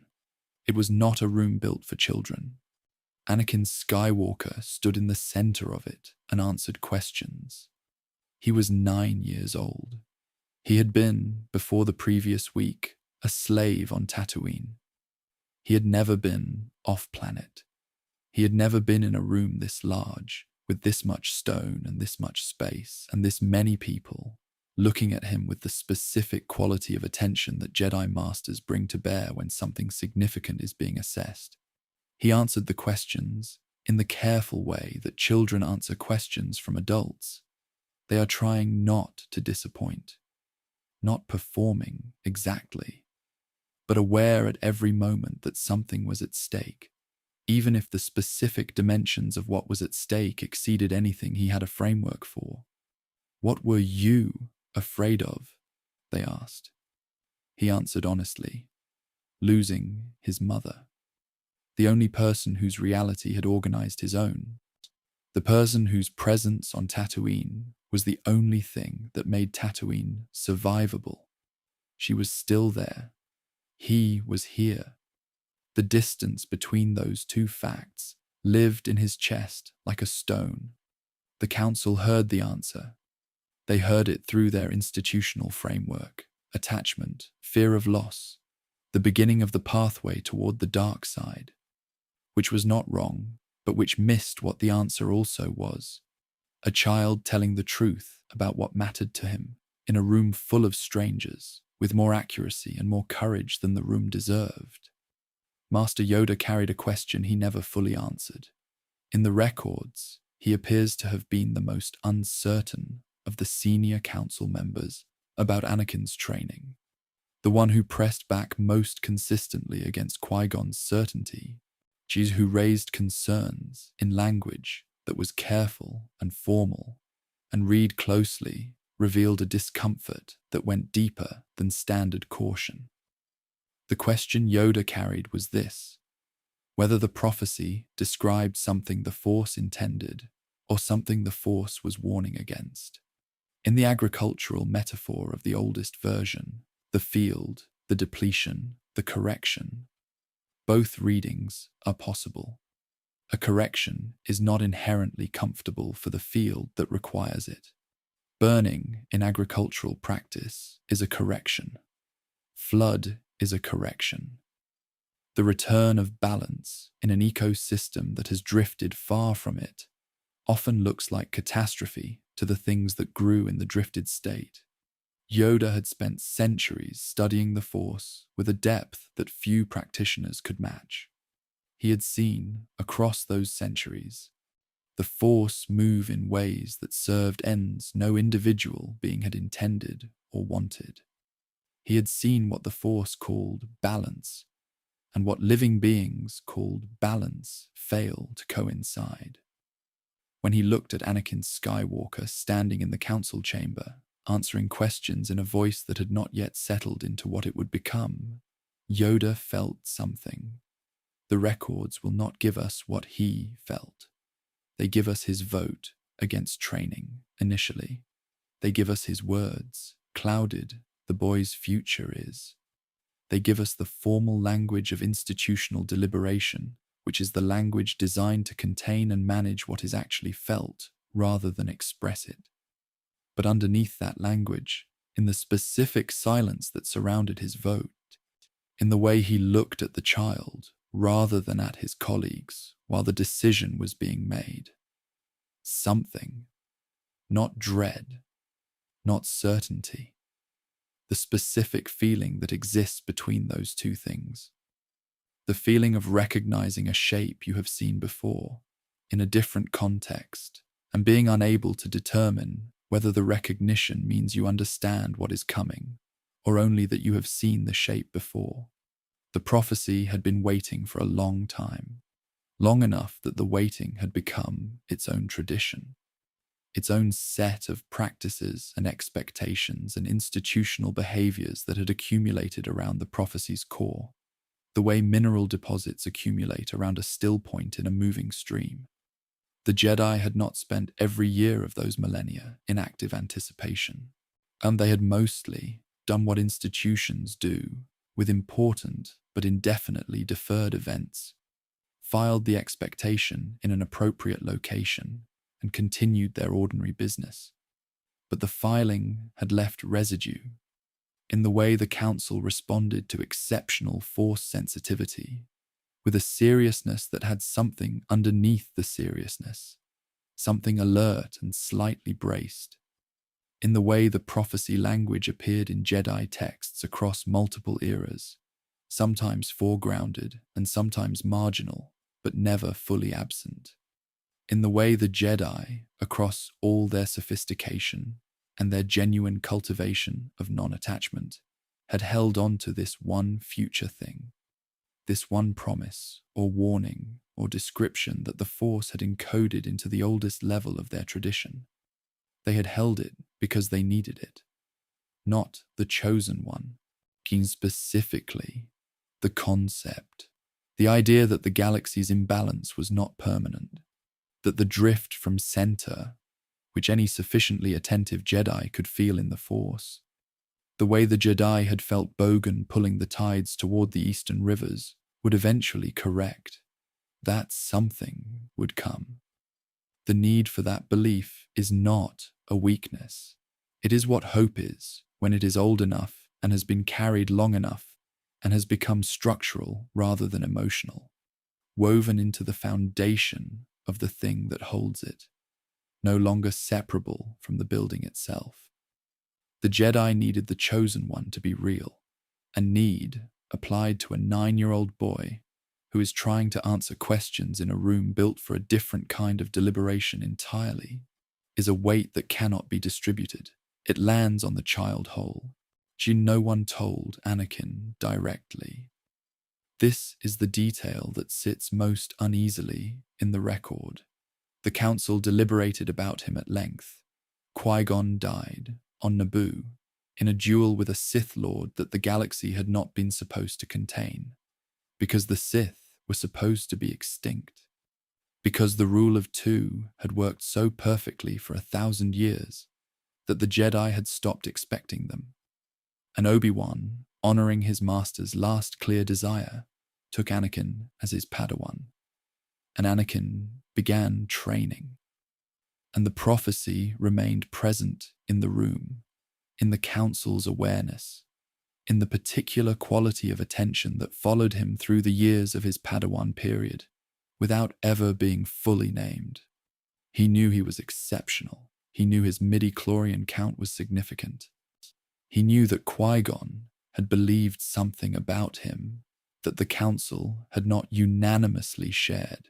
He did not know, in any way that could be processed and integrated and lived with, that some of the most powerful people in the galaxy had organized their understanding of the future, partly around the question of what he would become.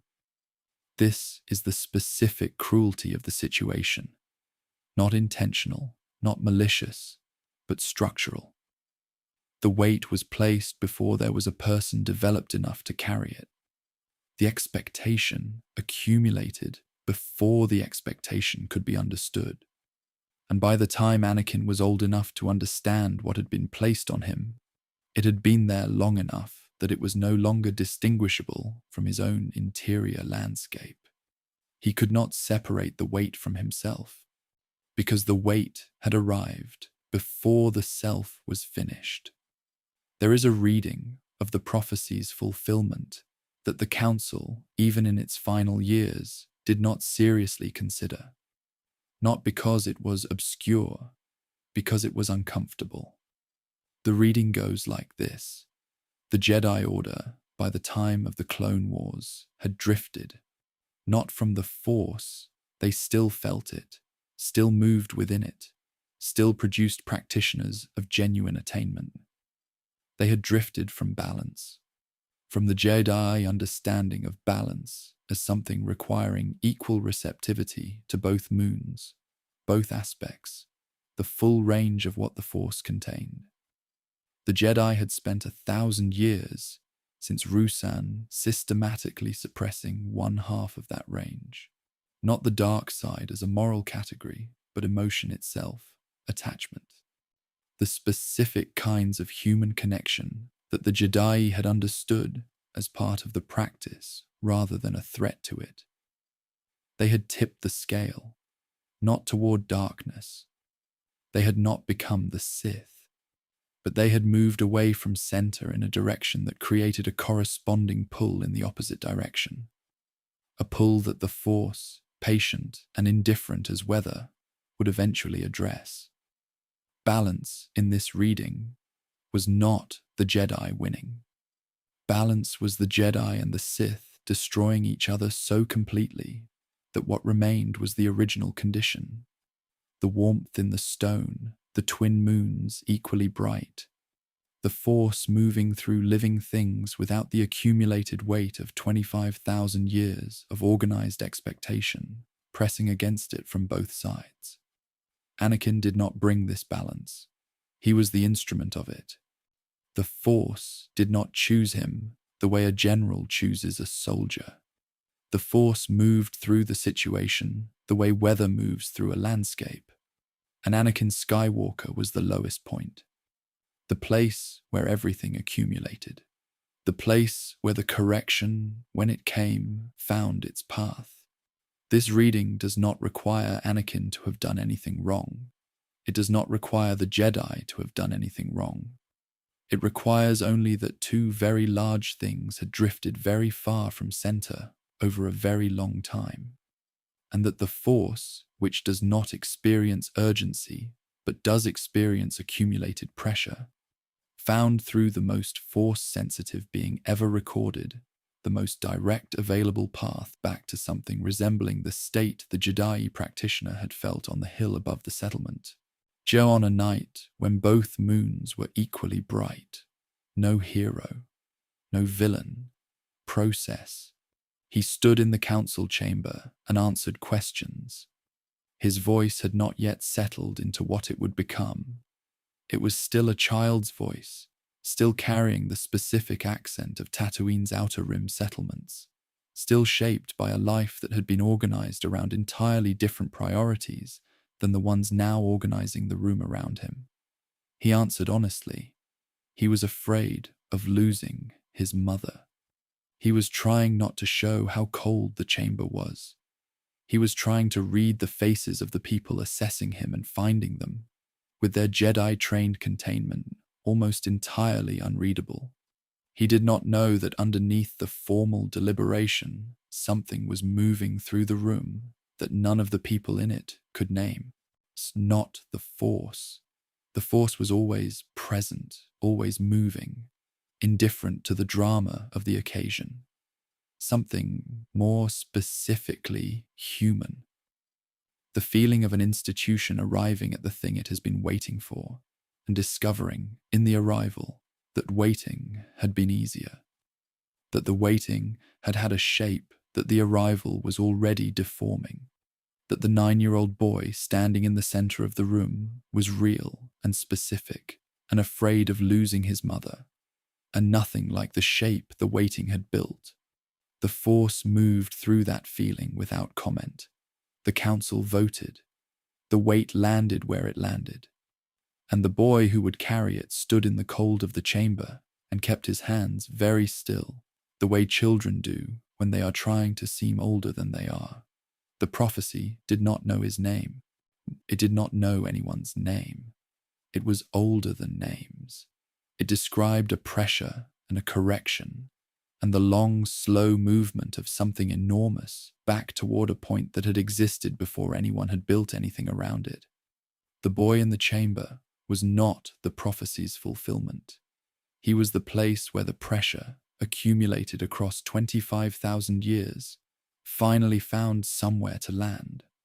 The Force felt the weight of him standing there, and said nothing, as it had always said nothing, as it would always say nothing, patient, present, asking nothing from anyone, least of all from him. The morning had been ordinary. That is the detail that survives in the accounts of the clones who remembered afterward. Not the order itself, not the moment of its arrival, but the specific texture of the hours before it. The ordinary morning, the meal eaten in the field camp's makeshift mess, the same ration packs that tasted the same on every planet, in every climate, at every stage of every campaign. The equipment check that had become so habitual it required no attention. The hands moving through the familiar sequence while the mind was somewhere else entirely. Back on Camino, perhaps, or nowhere specific. Just that general interior space that soldiers occupy when the body is occupied and the mind is briefly free. The Jedi commander had been awake before any of them. This was not unusual. General Tyria, the name used here, drawn from the tradition of Jedi commanders, who served in the Outer Rim campaigns, composite but grounded in the texture of what the record gives us, had a habit of mourning that the squad had observed across 3 years without ever quite adjusting to. She rose before the light changed. She sat outside the camp's perimeter, not meditating in any formal sense, just present, the particular quality of Jedi presence that the clones in her command had learned to read across 3 years, the way you learn to read weather, what it meant when she was still, what it meant when the stillness had a different quality underneath it. That morning, the stillness had a different quality. None of them mentioned it at the time.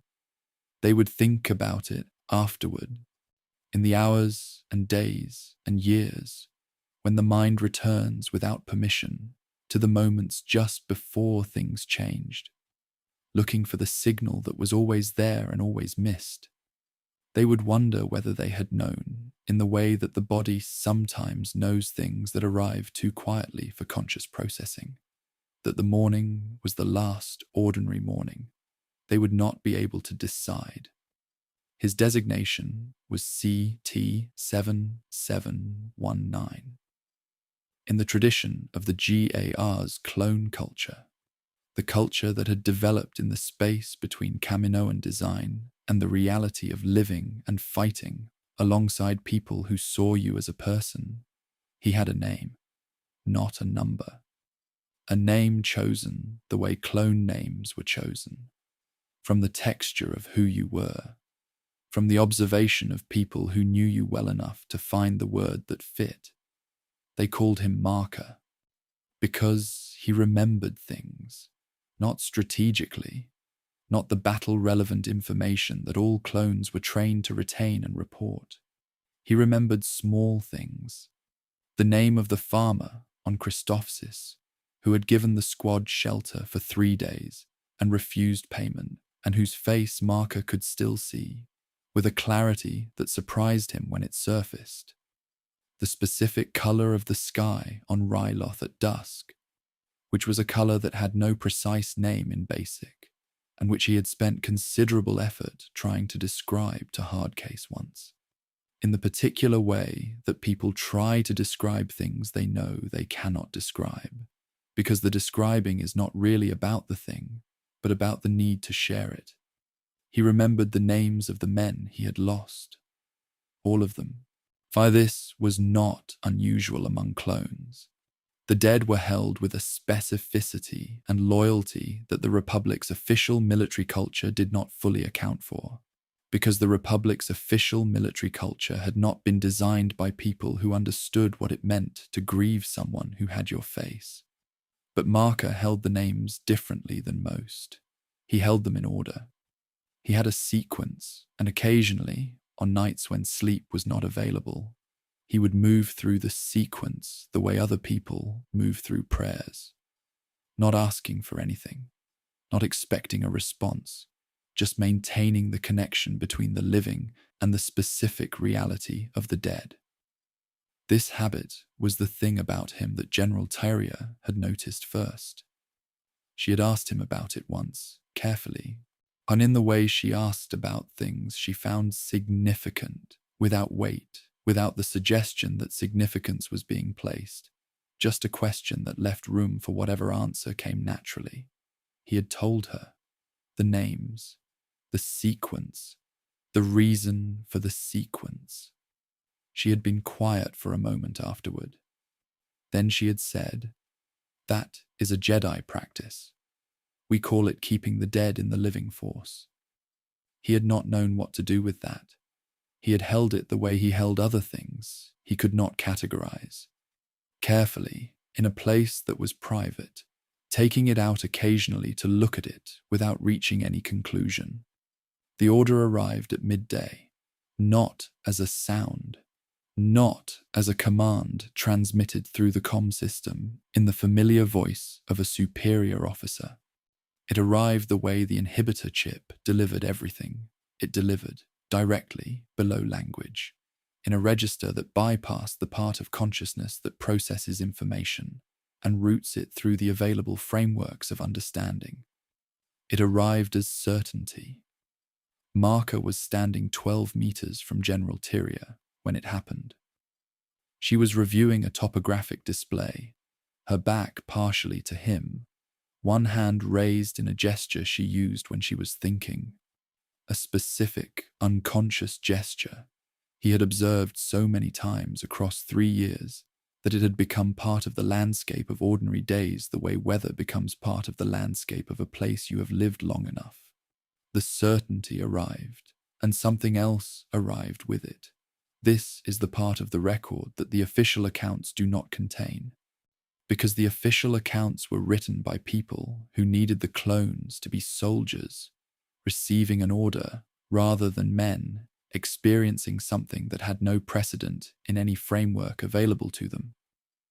The something else that arrived alongside the certainty was not resistance. It was not the capacity to choose otherwise. The chip was designed to foreclose that capacity, and it worked. Malachor's body moved. His hand reached for his weapon with the automatic precision of 3 years of combat training. The something else was witness. Some part of Malachor, not the part that was moving, not the part that was executing the certainty with the same professional competence he applied to every combat situation. Some part that the chip had not reached or could not reach, or had never been designed to reach because the designers had not known it was there, was watching his own hands, watching the distance between himself and General Tyria close, watching her turn because she felt it. Jedi always felt it, a beat before it happened, which was not enough time to do anything, but was enough time to know, which might have been worse, and seeing in her face not fear, but something that looked from the distance of the thing watching, like understanding, like she had already made her peace with this possibility and had simply been waiting to discover when it would arrive. She looked at him, not at the weapon, at him, at CT-7719, at Malachor, at the person she had asked about the names and the sequence, at the person she had told about the living force. The certainty executed, the witness watched. The silence that followed was not empty. It was the densest silence Malachor had ever been inside. denser than the silence after artillery, denser than the silence in the moments after losing someone in the field, which he had been inside many times, and which had its own specific weight that he knew well enough to have mapped its contours. This silence had a different quality. It was the silence of a thing that had been continuous and was now not. 3 years of a particular kind of day. The days organized around a specific mission, a specific command structure, a specific set of relationships that had their own internal logic and their own rhythms, ended in a way that had no transition, no preparation, no warning beyond the quality of the morning stillness that he had noticed and not mentioned. He stood in the field. The other members of the squad were processing their own versions of the same silence, in the same field, each one inside themselves in a way that combat never produced.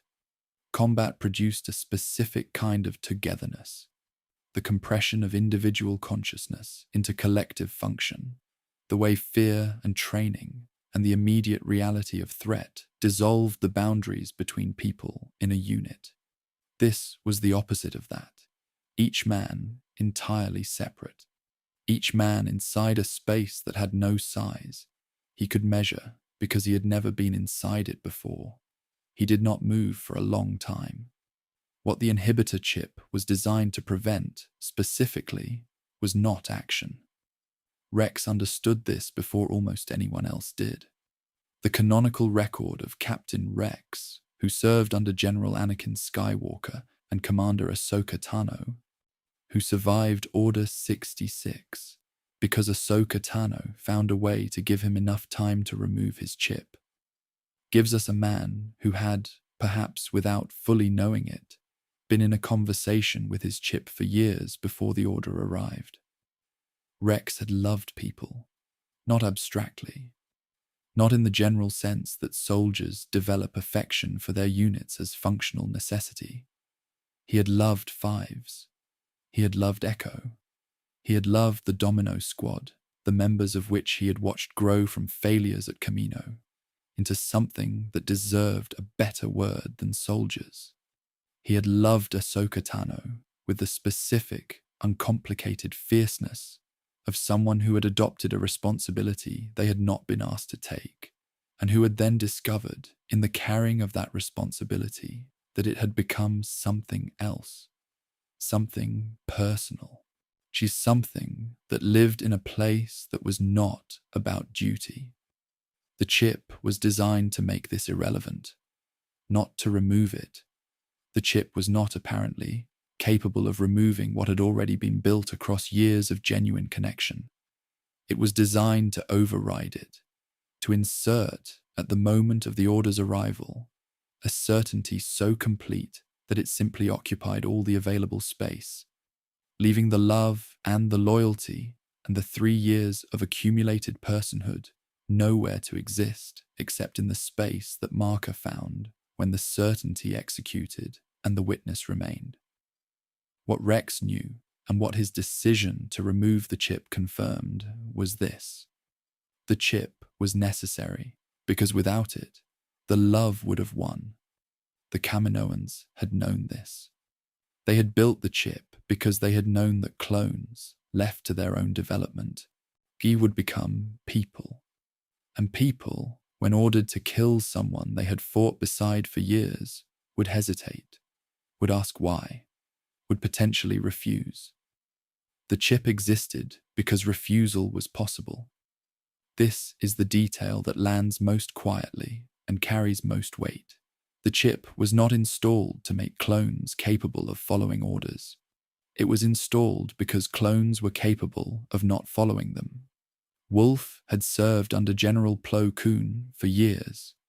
The relationship between Wolf's unit, the 104th Battalion, the Wolf Pack, and their Jedi general was one of the documented cases where the connection had developed characteristics that the GAR's official framework did not have language for. Plo Koon had rescued the survivors of Wolf's original unit from Abrigado. He had gone back for them when the strategic calculus said there was nothing worth going back for. He had sat with the wounded afterward in a way that Jedi commanders were not required to do, and that this one did anyway. Wolf remembered this. His chip fired with Order 66, and General Plo Koon's fighter went down over Cato Neimoidia. Wolf removed his chip afterward. He removed it and then had to live with the specific knowledge, which is not the same as guilt, though it lives in similar geography, that the chip had fired before the removal, that the removal came after the order had already executed, that the sequence was Plo Koon, then the chip's removal, not the chip's removal, then Plo Koon. The records give us that he survived. They give us that he spent years afterward in a kind of deliberate obscurity, Jar not fleeing, but not exactly present either. They give us very little about the interior of those years, about what a man does with the knowledge of what his hands did when something that had always lived inside him was briefly, completely in control. Gregor is in the record too, and Rex, each of them carrying the removed chip's aftermath differently, which tells us something about how much of what the chip suppressed was individual, specific to each man, specific to the connections each man had built, specific to the version of personhood each one had developed inside the GAR's constraints. The chip suppressed something different in each of them, because each of them was different, because they were people. Marker did not remove his chip. He did not know the chip existed. He did not know, in the hours after the silence in the field, that the certainty that had moved through him had a mechanism and a location and a theoretically removable physical form. He knew only the certainty had arrived, and then the certainty had completed itself, and then the witness, the part of him that had watched his own hands from somewhere unreachable, was still there, still watching. He rejoined the squad. They moved to the extraction point. The war, what was left of it, the final days of mopping up what the Empire's new name meant in practical terms on an outer rim world that most people in the Senate couldn't have located on a map, continued, and Marker continued inside it. And each day he maintained the same professional function that 3 years of training and experience had made automatic. He kept the names. He moved through the sequence on the nights when sleep was not available. He added one name to the sequence. He moved through the new sequence without reaching any conclusion about what it meant that the name was there, about what it meant that he knew the name belonged in the sequence, about what it meant that the part of him which the chip had not been able to reach had been watching with enough clarity and enough presence to hold the name afterward, to insist on holding it, to refuse the alternative of simply not holding it, even though not holding it would have been easier. The witness refused. The witness held the name. This was not redemption. This chapter is not interested in redemption. It is interested in the specific texture of what the witness did with the only thing available to it, which was memory, which was the same thing Marker had always used for the same purpose, to maintain the connection between the living and the specific, irreducible reality of what was gone. He sat in the field on the planet whose name he would not remember in 6 months. The squad had moved on. The extraction was complete. There was a shuttle and a new assignment, and the machinery of the Empire already organizing the next set of orders.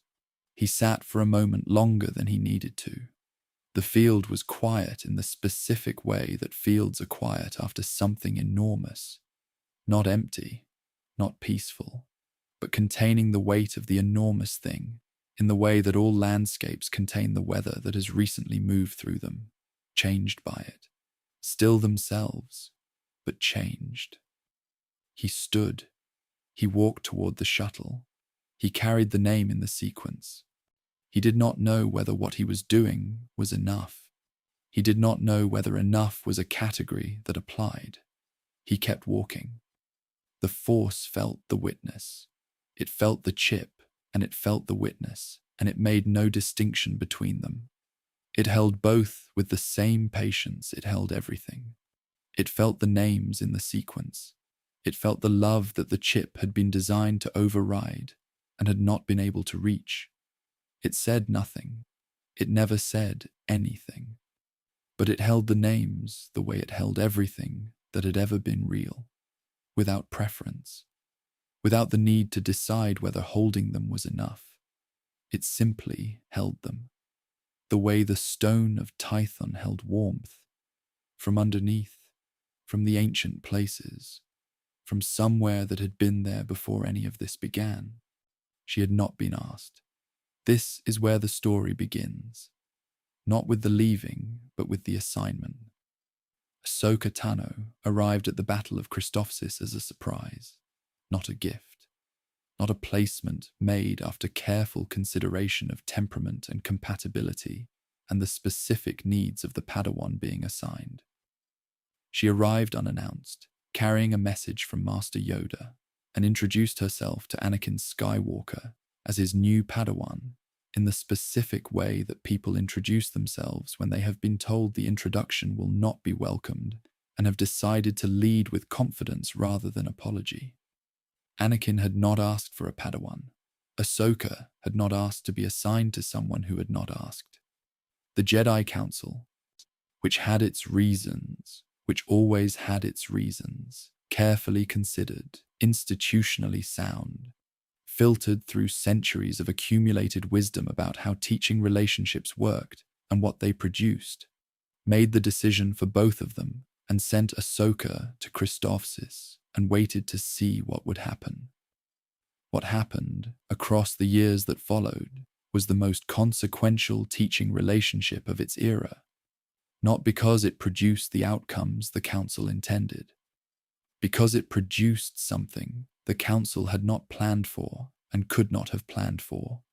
Two people who needed each other in ways that neither had known they needed anything, finding in an assignment that neither had chosen the specific shape of connection that both had been missing without knowing they were missing it. This is not a love story.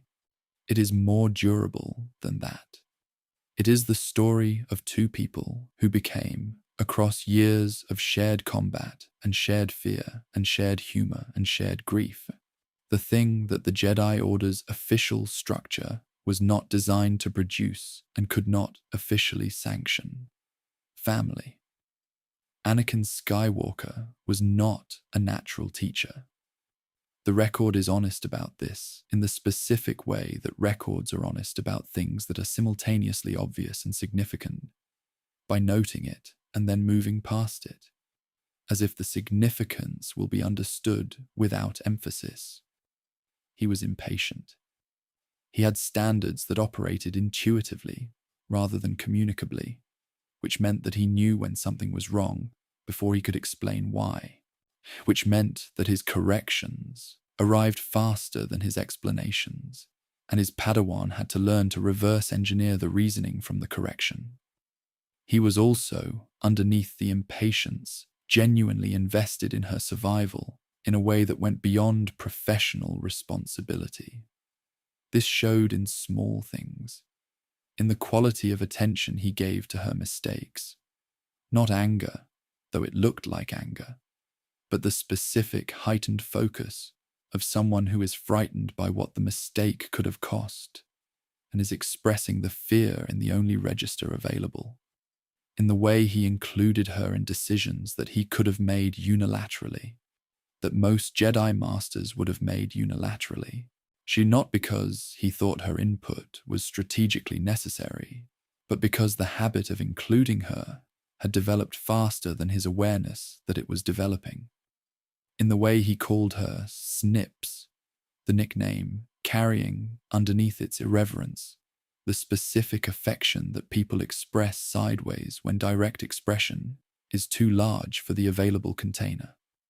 Ahsoka learned him the way you learn someone you live beside, not through study, but through accumulation. She learned which silences meant he was thinking and which meant he was suppressing something. She learned when to push and when the pushing would produce nothing useful.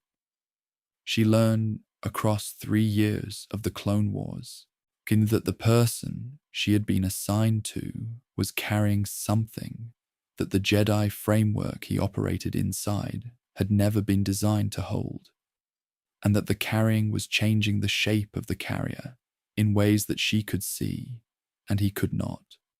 She did not know what to do with this knowledge. She held it carefully in the place she held other things too large for the available containers. She kept it close.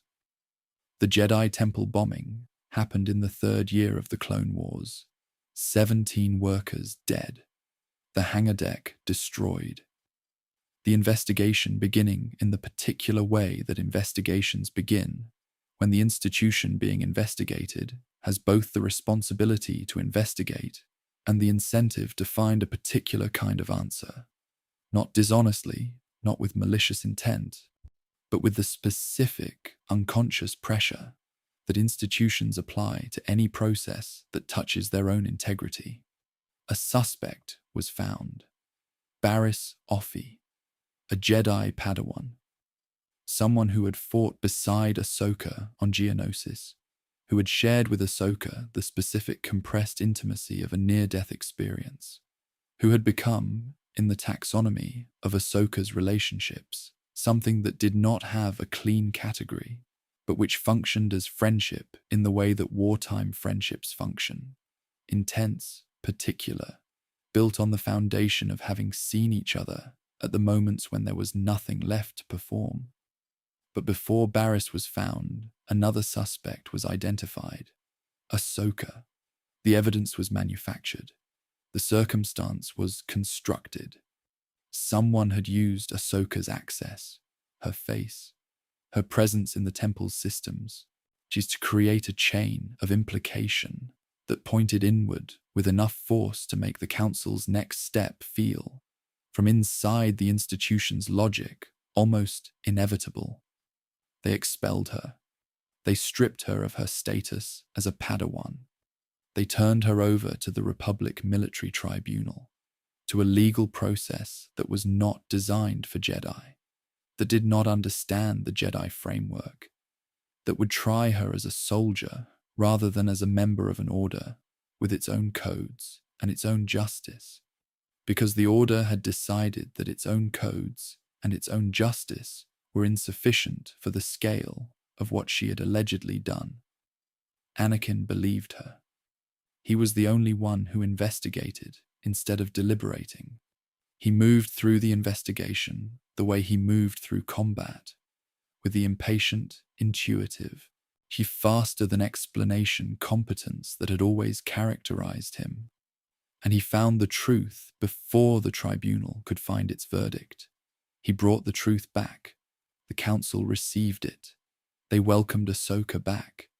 They offered to make her a Jedi Knight, an acceleration of her path, a recognition of what she had survived, and perhaps an acknowledgement, in the only institutional language available, of what the institution had done.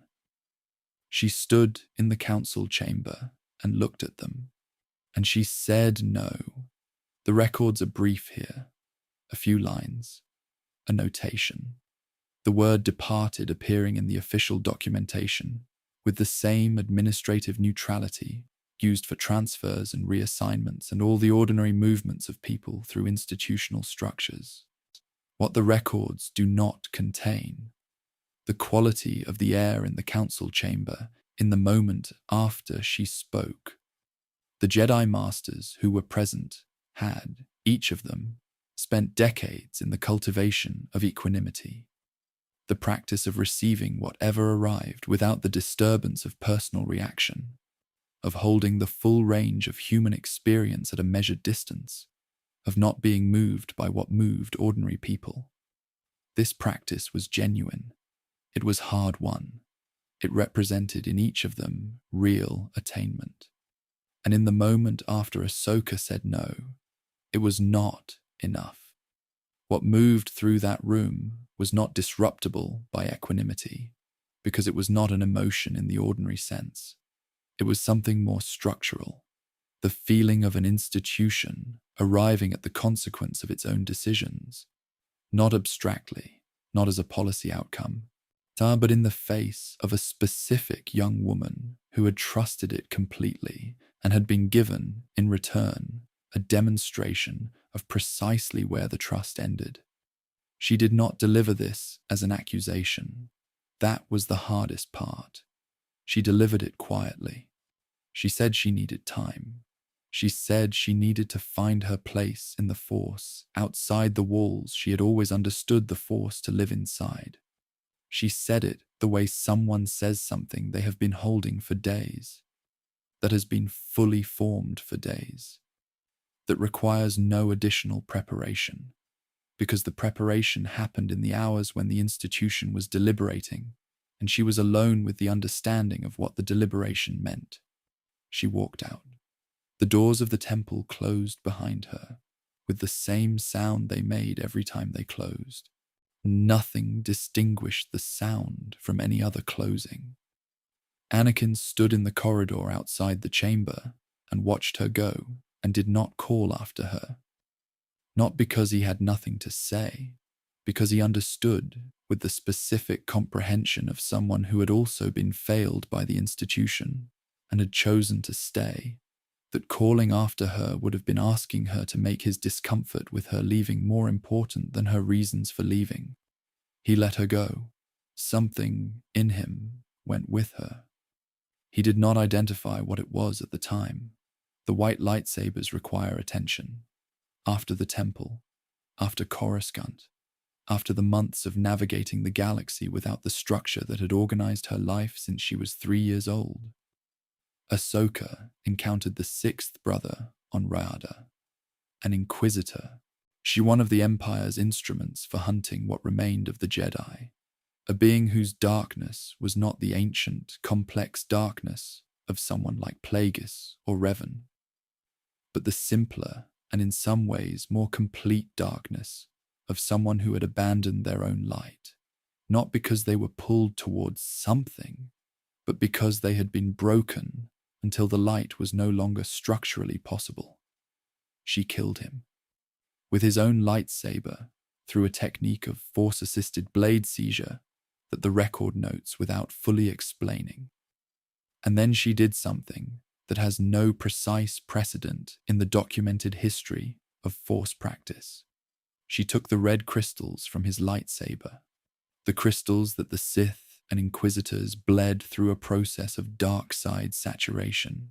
She forcing the kyber crystals to bend toward a frequency they were not naturally inclined toward, producing the red that the Jedi tradition had always associated with the dark side.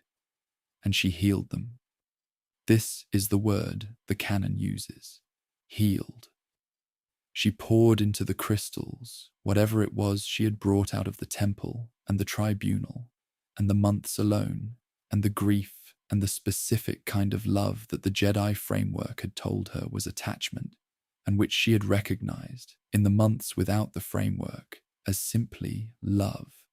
And the crystals changed, not to green or blue, the colors of the Jedi tradition, to white, a color that did not belong to any established lineage, a color that was, in the vocabulary of kyber crystals and their relationship to the Force, genuinely new. The philosophical weight of this is difficult to overstate. She took something that had been forced into darkness through sustained violence, and she put into it something from herself, not the Jedi self, not the institutional self that the temple had built, but the self that had survived the temple's failure with its capacity for the Force intact. And the darkness changed, not back to what it had been before the bleeding, forward to something that had not existed before. The Jedi tradition taught that the dark side corrupted.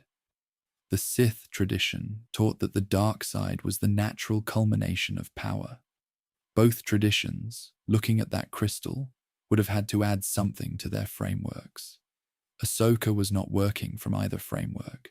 She was working from something older, something that did not have a name in any established tradition, but which would have been recognizable to a Jedi practitioner who understood balance not as the suppression of one aspect, but as the full reception of both. The open hands, equidistant from the body, receiving equally from each side.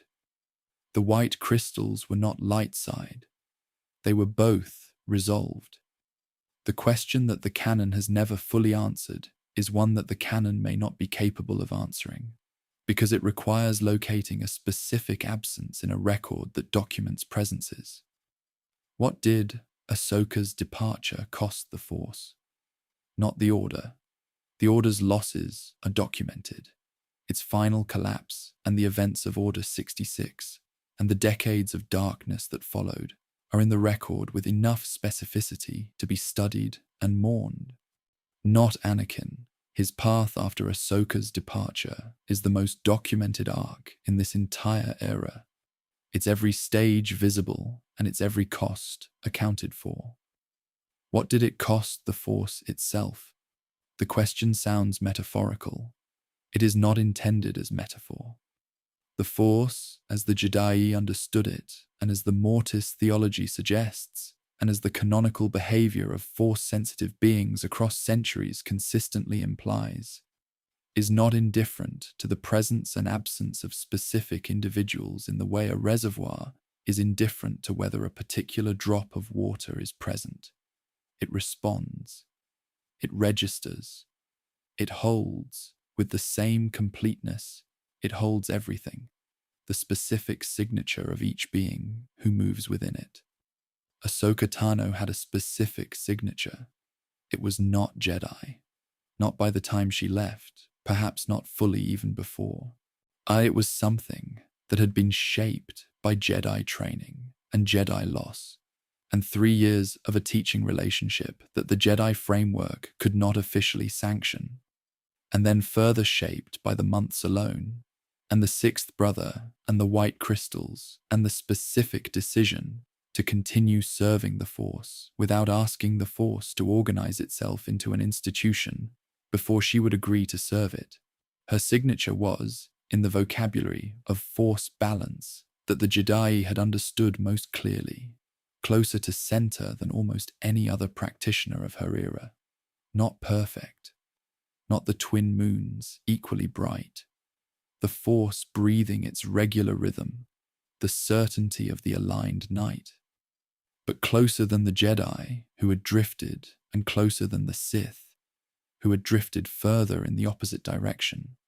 When she walked out of the temple, that signature moved with her.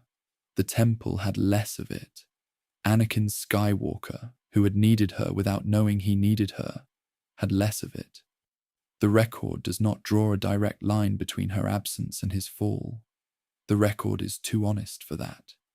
His fall had many causes, each one its own weight, each one sufficient to be examined independently. But the absence left a shape, and shapes, in the Force as in everything else, attract what fits them. The council chamber was empty by evening. The masters had their other business. The war, the Senate, the 10,000 operational considerations of an institution trying to govern its relationship with a galaxy that was, in ways none of them had fully accounted for, already lost. Mikode moved through the rest of the day with the practiced equanimity of people who had learned to keep moving, because keeping moving was what the institution required, because the institution's continuation was itself a value that the training produced. The chamber held what it held. The quality of air in a room where a significant thing has happened changes in ways that the people who study such things note without being able to fully explain. The physical record of human presence, the particular disturbance of temperature and humidity, and the barely measurable disruption of the force field that any living being produces simply by being alive inside a space, persists for a time after the being has gone. The chamber held the shape of her presence, the shape of her absence, the specific texture of a silence that was not peaceful, not the aligned night's force-breathing stillness, not the warmth of the stone on Tython, not anything that the tradition around it had produced in its best moments. Something between failure and grief, which are not the same thing, though they share geography. Failure is what the institution had done. Grief was what remained in the room after the institution had done it, and the door had closed, and the girl who had trusted it had walked out into a galaxy without walls. Somewhere in the Force, in the register that holds the signatures of all who move within it, a specific shape moved away from the temple that evening and did not return. The Force held its absence the way it held everything, without judgment, without the need to name what it felt. But if it had names, if patience and indifference were not its only modes, if the vast and ancient thing that had pressed itself against the first Jedi practitioner's sternum on a warm stone Tython night was capable of something that functioned like preference, it would have held her departure with something that functioned like sorrow. Not for her. She would be all right. For everything that moved into the space she left. For what that space would hold next. The breath came first. It always came first.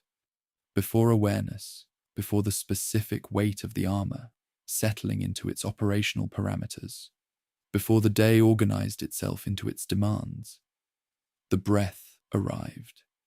Mechanical, regulated.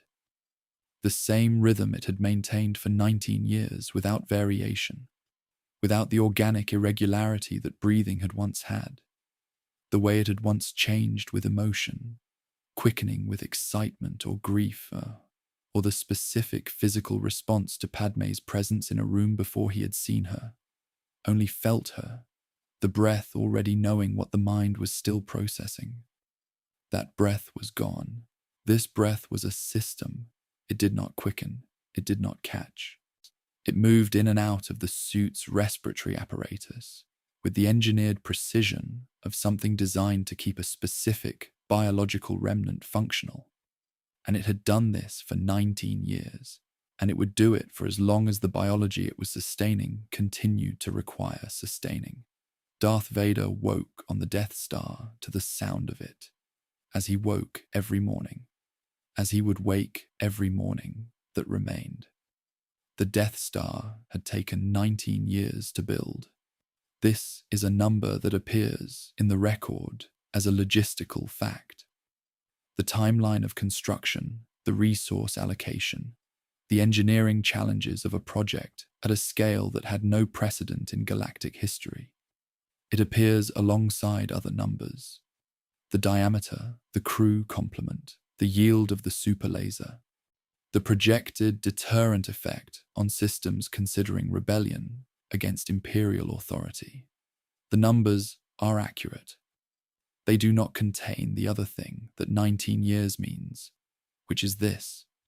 The Death Star had been under construction for exactly as long as Darth Vader had existed. They were the same age, he and the weapon, both of them products of the same moment. The moment on Mustafar, when Anakin Skywalker stopped being a possibility, and the Empire needed both a symbol of absolute power and an instrument of absolute enforcement, and produced both simultaneously out of the same fire. Vader had watched the Death Star's construction across those 19 years without ever fully thinking about this. He thought about it now, occasionally, in the way that people think about things they have been avoiding, in fragments. I'm arriving sideways, departing before they could be examined. The Death Star was what the plan looked like when it was finished. He was what the plan looked like when it was finished.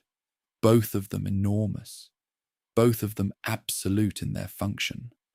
Both of them powered by something that had been forced into a configuration it had not originally had, through a process that the people who had built them preferred not to examine in detail. Grand Moff Tarkin had the kind of confidence that does not require validation. This is a specific type of confidence, different from arrogance, which requires an audience, and different from certainty, which requires an object. Tarkin's confidence was structural, built into the way he occupied space, the way he spoke in rooms where other people were speaking, the way he looked at situations and identified, with a precision that was genuinely impressive, exactly where the leverage was and exactly how much force was required to apply it. He looked at Alderaan the way an engineer looks at a problem. Vader stood on the bridge of the Death Star and watched Tarkin look at Alderaan and felt something that he did not allow himself to identify. The canonical record gives us his presence at the destruction of Alderaan. It gives us his location on the bridge, the people around him, the operational sequence of the super lasers firing. It does not give us what was happening inside the suit in the seconds before the beam discharged, in the specific interior of a man who had, 19 years earlier, killed children in a temple on Coruscant and told himself it was necessary, who had watched a planet of 2 billion people be selected as a demonstration target by a man whose confidence did not require their survival to be considered, and who was now standing close enough to that man to hear him breathe.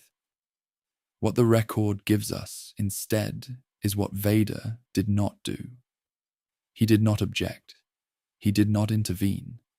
He did not use the considerable institutional authority he held, second only to the Emperor himself, feared across the Imperial military, with a consistency that reflected genuine power rather than ceremonial title, to complicate Tarkin's decision. He stood. He watched. He was present for what followed. The beam fired. 2 billion is not a number the human mind was designed to hold. This is not a weakness of human cognition. It is simply a fact of scale. The mind evolved to process quantities visible in a landscape, audible in a room, present in a community. It did not evolve to process 2 billion. When the mind tries to hold 2 billion, it converts the number into something it can manage, which is usually an abstraction, a category, a label that substitutes for the individual reality it cannot fully perceive. A planet, a population, a target. These are the words that make 2 billion manageable. The words that make 2 billion real are different. They are the words that attach to specific faces, specific voices, specific ordinary mornings on a world that had existed for longer than the Republic and would not exist past this afternoon. 2 billion people in the middle of whatever 2 billion people are in the middle of, when the sky becomes something that the sky is not supposed to become. Vader's mind, underneath the armor and the breathing, and 19 years of deliberate management of anything that lived in the older architecture. Vader's mind was not fully capable of the abstraction. It had tried to be.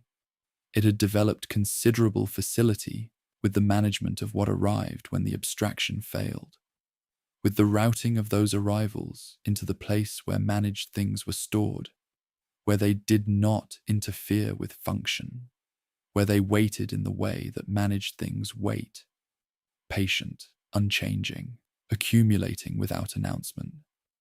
But 2 billion landed differently than the things that had been managed before, not because Vader was incapable of the action, not because he had rediscovered a conscience in the bridge of the Death Star at the moment of the super lasers firing.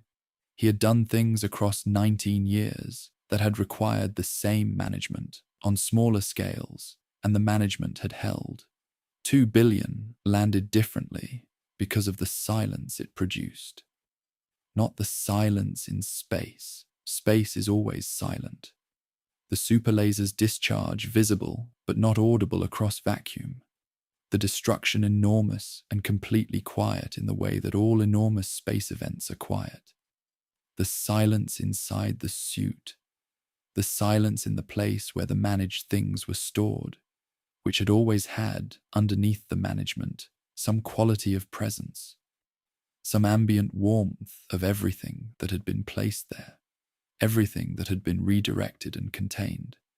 That presence was not gone, but it was quieter than it had been, as if the things stored there had heard what happened outside and had gone still, as if even the managed grief understood that something had just occurred in the same category as itself, on a scale that the category had never previously held. He did not tell Palpatine about Luke Skywalker immediately. This is the detail that the canonical record gives us, and that most analyses treat as tactically motivated. Vader consolidating information before reporting, assessing the strategic implications, calculating the optimal moment of disclosure. These analyses are not wrong, but they are incomplete. A fully committed Sith would not have needed to hold the information privately first. A fully committed Sith, you're feeling a forced signature of that specificity and that power in the pilot who destroyed the Death Star, would have reported it to the Emperor without the private interval, because the Emperor was the center of the fully committed Sith's existence, and information of that magnitude belonged immediately at that center. Vader held it. For a specific period, not long in calendar terms, but long in the terms of what was held during that period. He carried the knowledge that Anakin Skywalker's son was alive without telling the person who would immediately understand all of its implications. What was he doing with it in the private interval? The record cannot tell us. The record gives us the fact of the interval and the behavior that followed, shine and leaves the interior of the interval as one of the genuine historical gaps that this anthology has committed to acknowledging without filling.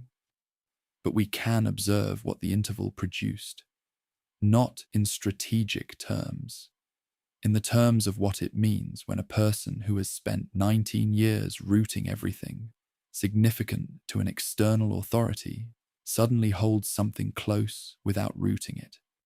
When a person who has operated as an extension of another's will finds in a specific piece of information a reason to be, briefly, private. The something underneath the armor had been quiet since Alderaan. The knowledge of Luke Skywalker made it less quiet, not loud.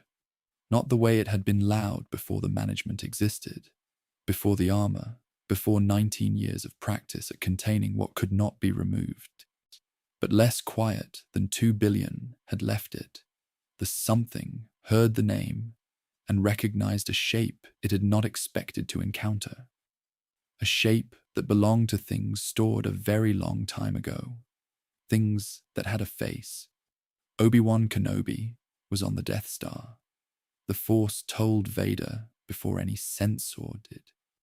The Force told him the way it always told him things, through the older architecture, through the part of the self that the armor contained but had not dismantled, through the specific signature that 19 years and complete transformation had not made unrecognizable.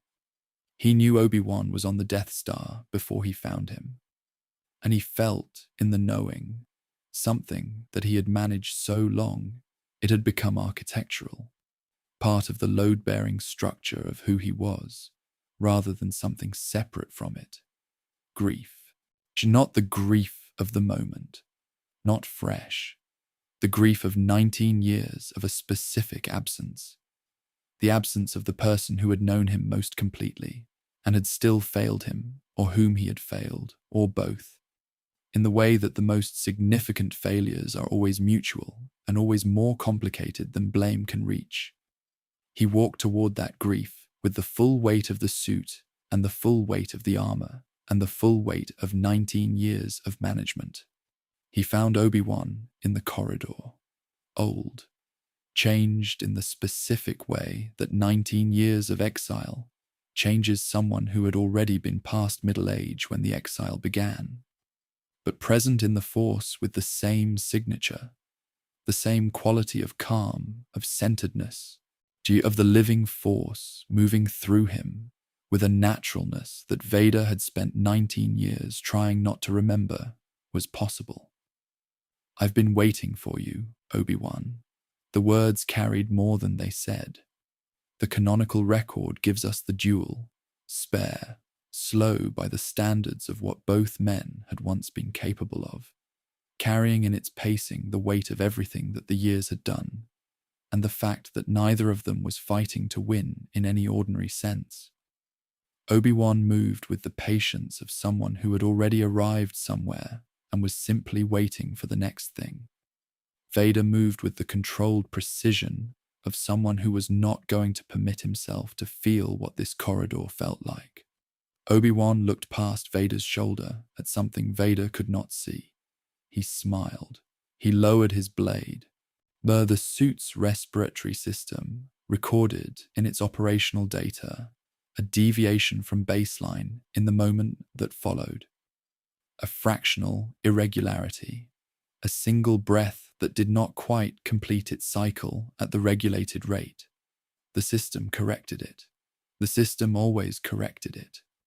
The corridor was empty afterward. Vader stood in it with the robes, the empty robes, the physical fact of an absence that the Force confirmed in a way that physical evidence does not need the Force to confirm, but which the Force confirmed anyway. Because this was not just anyone. Because the Force held the signatures of all who moved within it and registered without preference and without judgment, when a signature that had been present became something else and did not move for a moment that the record does not measure. Luke Skywalker escaped. Vader let him.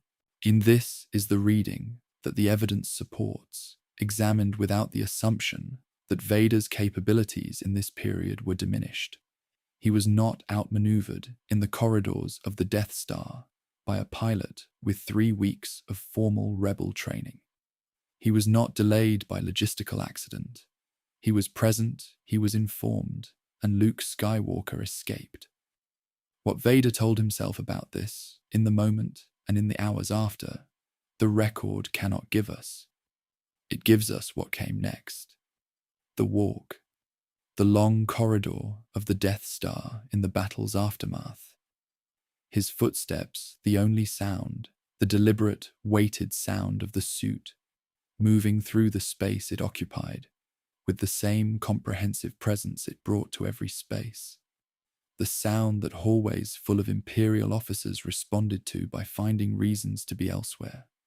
The breath, the only rhythm, in, regulated, out. The silence between each step carrying a specific quality. Not the silence of emptiness, not the silence of peace, not the warmth of Tython's stone, or the aligned night's force-breathing stillness. The silence of careful air, of a space that had organized itself around something enormous and was being very deliberate about not disturbing it. He walked. The armor carried him. Underneath it, in the place where the managed things waited in their accumulated patient quiet, something was slightly less quiet than it had been before today. It had heard a name. It had felt a presence it recognized from before the armor existed. It had stood in a corridor where a man it had loved and been failed by, had smiled at something Vader could not see, and lowered a blade and ceased to be a physical fact. It was not processing these things. It was holding them, the way it held everything the management could not fully reach, without permission, without announcement, in the older architecture that the suit contained but had never replaced. Patient, present, still there, after everything, still there. The Force felt him walking. It felt the suit and the breath and the regulated rhythm, and underneath all of it, in the place that had been there since before Tatooine, before the temple, before the council chamber and the cold, the something that the armor had been built to contain. It felt that something hear a name and become less quiet. It made no assessment of this. It held it the way it held the names in a clone's sequence, the way it held the white crystals, the way it held the empty council chamber, the way it had held the warmth in the stone on Tython on the first night, when someone knelt in it and felt something vast and patient and completely indifferent to individual survival, reach through the living world and make itself known. The something underneath the armor, had felt that too. Once, long ago, before it had a different name. The Force remembered. It always remembered.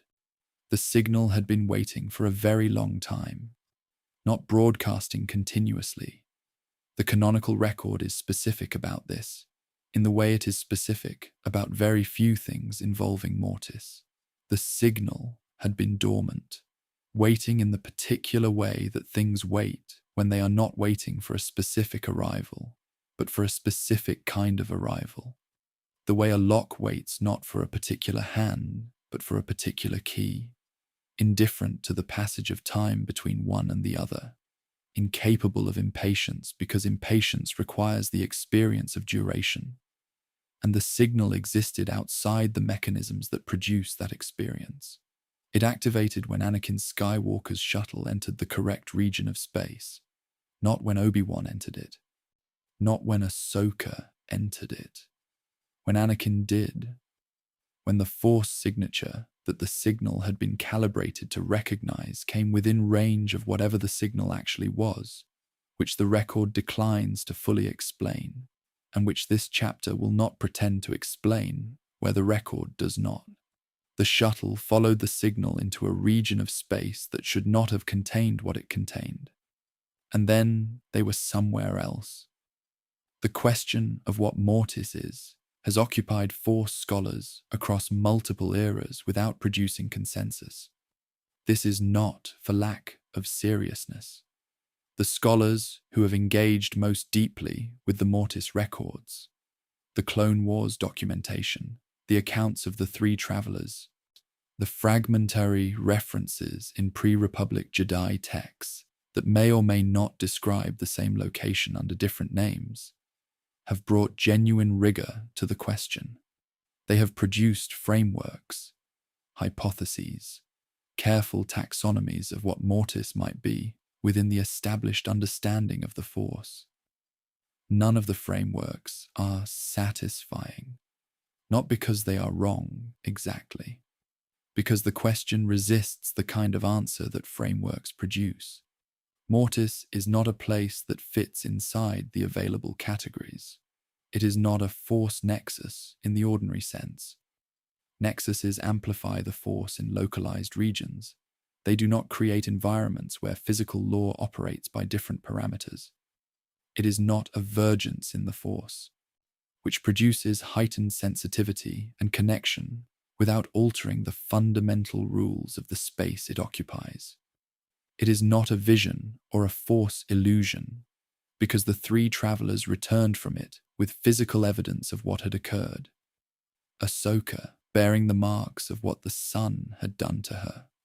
The Father's touch leaving traces that persisted after the return. It was real. It operated differently from reality. Both of these things were true simultaneously. The most honest response to Mortis, which is also the most uncomfortable one, is this. Mortis is evidence that the Force is larger than any framework built to understand it, that the universe the Force inhabits contains possibilities that the traditions, Jedi, Sith, every organized attempt to understand and work with the Force across 25,000 years, have not accounted for, not because the traditions were careless, but because the Force exceeds the traditions the way a landscape exceeds any map of it. Mortis is the territory insisting that it is not the map. The Father was old, not in the way that Yoda was old, the specific, earned ancientness of a being who had lived a very long time inside time. The Father's age was different. It was the age of something that had existed before the systems that produce aging were fully established, before the galaxy had developed the particular relationship between living things and duration that produces the visible marks of years. He was tired. This is the detail that the canonical record gives us with unusual plainness, without metaphor, without the elevated language that surrounds almost everything else in the Mortis documentation. The Father was tired. He said so. He said it in the context of explaining why he had sent the signal, why he had waited for the chosen one, why the test mattered, why the future of what he held in balance depended on what Anakin Skywalker would do with the specific choice he was about to be offered. He was tired because balance is not a state. Balance is an activity. The Jedi had understood this, had built their entire practice around the recognition that balance required continuous attention, that the twin moons pulled in their opposite directions continuously, that the centered state was not something achieved and then maintained passively, but something actively sustained every day in every choice. In the ongoing practice of open hands receiving equally from each side. The Father had been performing this activity not for years, not for centuries, for a duration that the record does not specify, because the record does not have a number for it. He had held the son and the daughter in balance across that duration. He had held the dark side and the light side, not as abstractions, not as theological concepts, but as literal, physical, willful beings who needed holding, who pulled constantly in their opposite directions, who could not hold themselves because they were each, completely and without remainder, one thing. He was tired. He needed someone to continue the holding. He believed, with the specific faith of someone who had been watching the Force's movements across an incomprehensible duration, that the Force had produced such a person. He called the shuttle. He waited. The sun was beautiful. This is not a detail the record dwells on, but it is present and it matters. The dark side, in its physical embodiment on Mortis, was not the visual vocabulary that the Sith tradition had produced. The red and black, the lightning and the corruption, the visible markings of darkness that the Jedi tradition used to teach students to recognize what they were looking at. The sun was beautiful in the specific way that the dark side is beautiful when you encounter it without the protective framing of institutional context, without the catechism of danger and warning that the Jedi spent years installing in their students before they were permitted near the thing itself. The sun understood something. He understood that the dark side's appeal was not its power. Power was the Sith tradition's explanation for the dark side, because the Sith tradition had organized itself around power and needed the dark side to be primarily a power source. The sun knew that this was not the fundamental appeal. The fundamental appeal was simpler and older and more honest than power. The dark side felt true, not moral, not good, true, in the specific sense of feeling like an accurate account of something real. The grief, the rage, the love that the Jedi tradition classified as attachment and trained students to manage from a careful distance. The dark side said, "These are real. The thing you feel is real. The loss you are managing is a real loss. The person you cannot stop loving is a real person. I am not asking you to pretend otherwise." This is what the sun offered Anakin Skywalker. Not power, not dominion, not the conventional Sith pitch which Anakin had encountered in various forms and which had never been sufficient because Anakin was not primarily motivated by power. Whatever the Jedi tradition's concerns about his ambition suggested, the sun offered him acknowledgement. You are carrying real things. You have been told to carry them as if they are not real. I am telling you they are.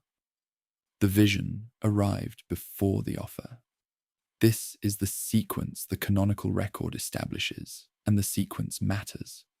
Anakin saw what he would become before he was asked to choose.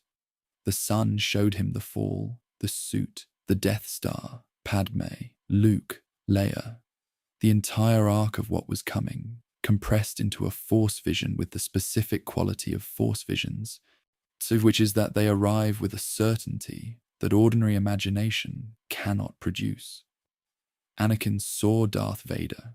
He saw himself. And what the canonical record does next is the most significant editorial decision in the Mortis documentation. It tells us that afterward, the Father erased the memory.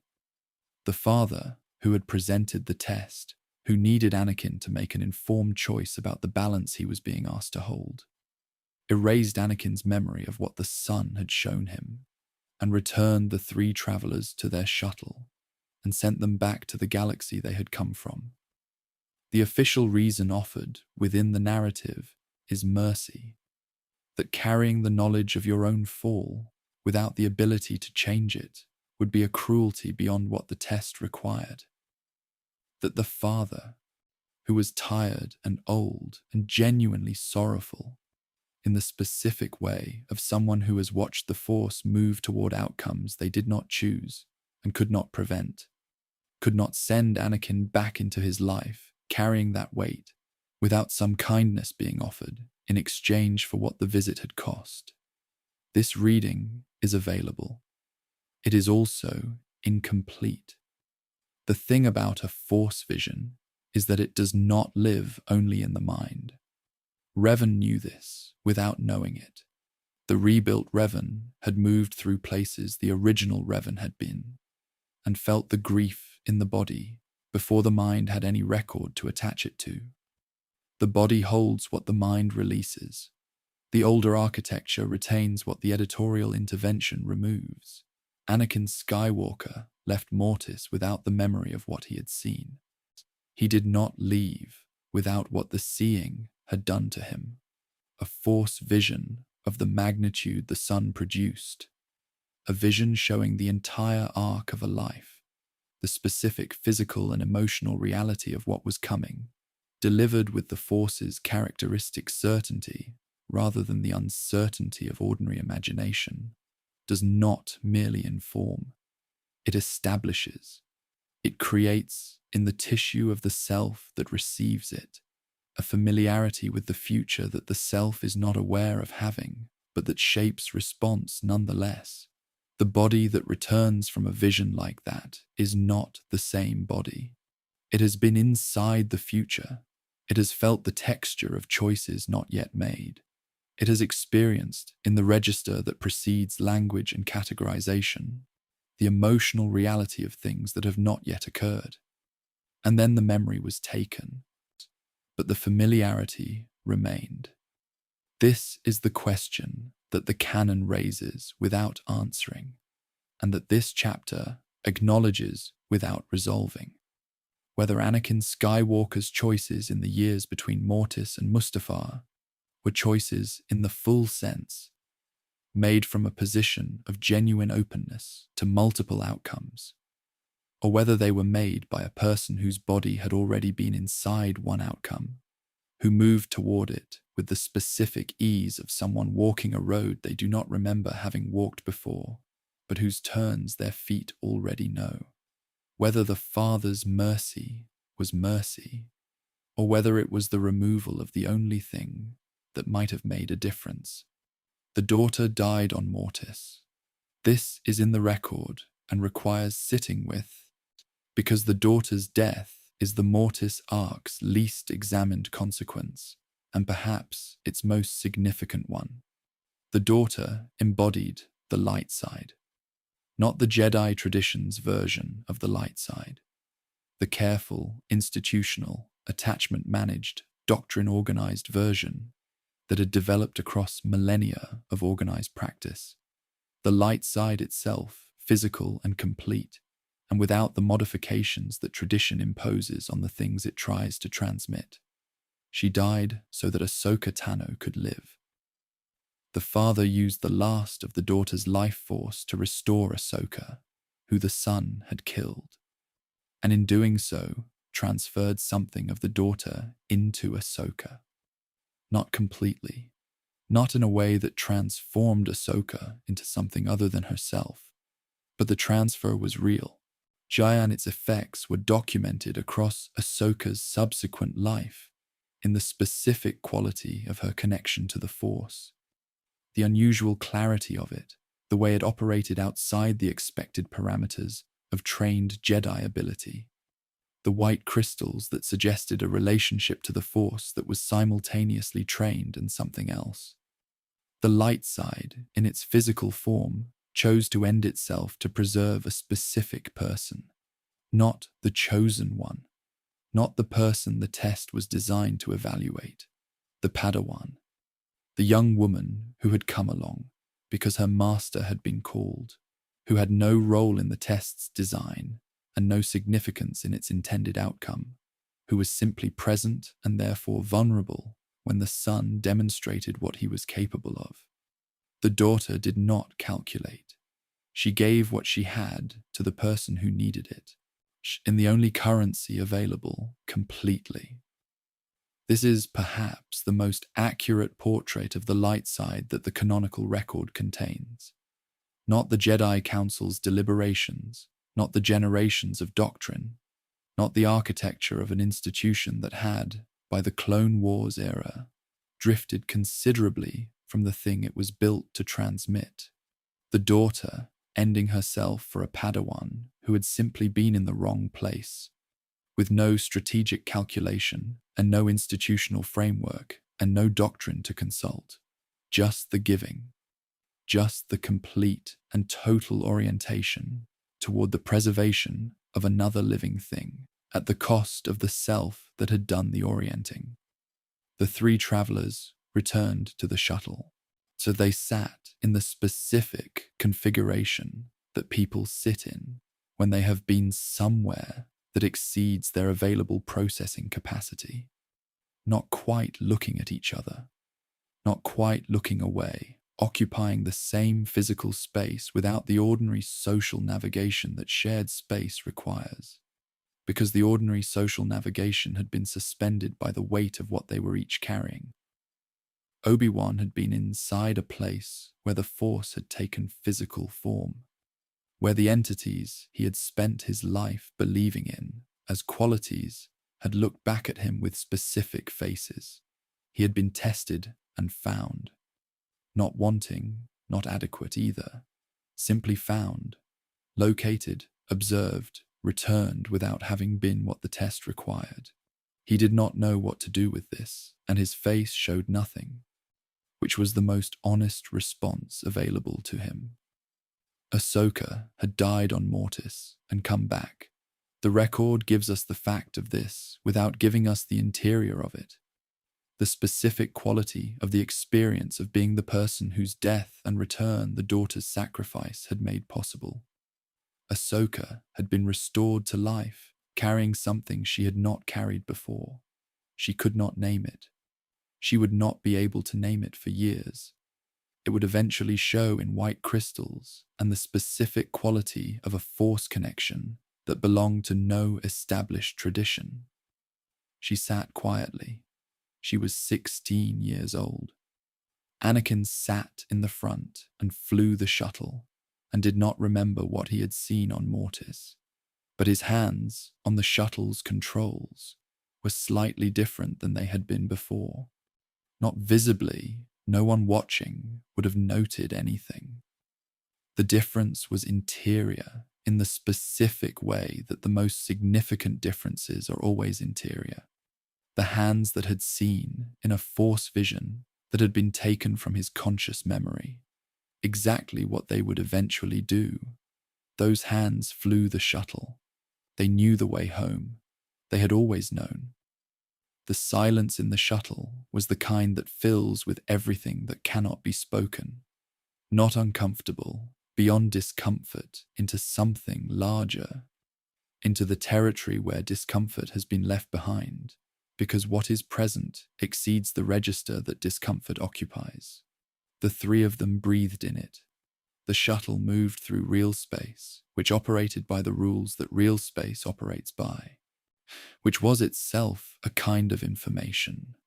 The reminder that the place they had been was not here, that here had rules, that the rules would now apply again. The rules would apply. The memory was gone. The body remained. And somewhere behind Anakin Skywalker's sternum, in the place that the Jedi had felt the Force press itself, in the place that Revan had felt the pull toward the Mandalorian wars, in the place that Plagueis had felt the Force notice him during the deep meditation, in the place that Malachor had felt the witness watching his own hands, in the place that Ahsoka had felt the daughter's gift settle into the architecture of who she was.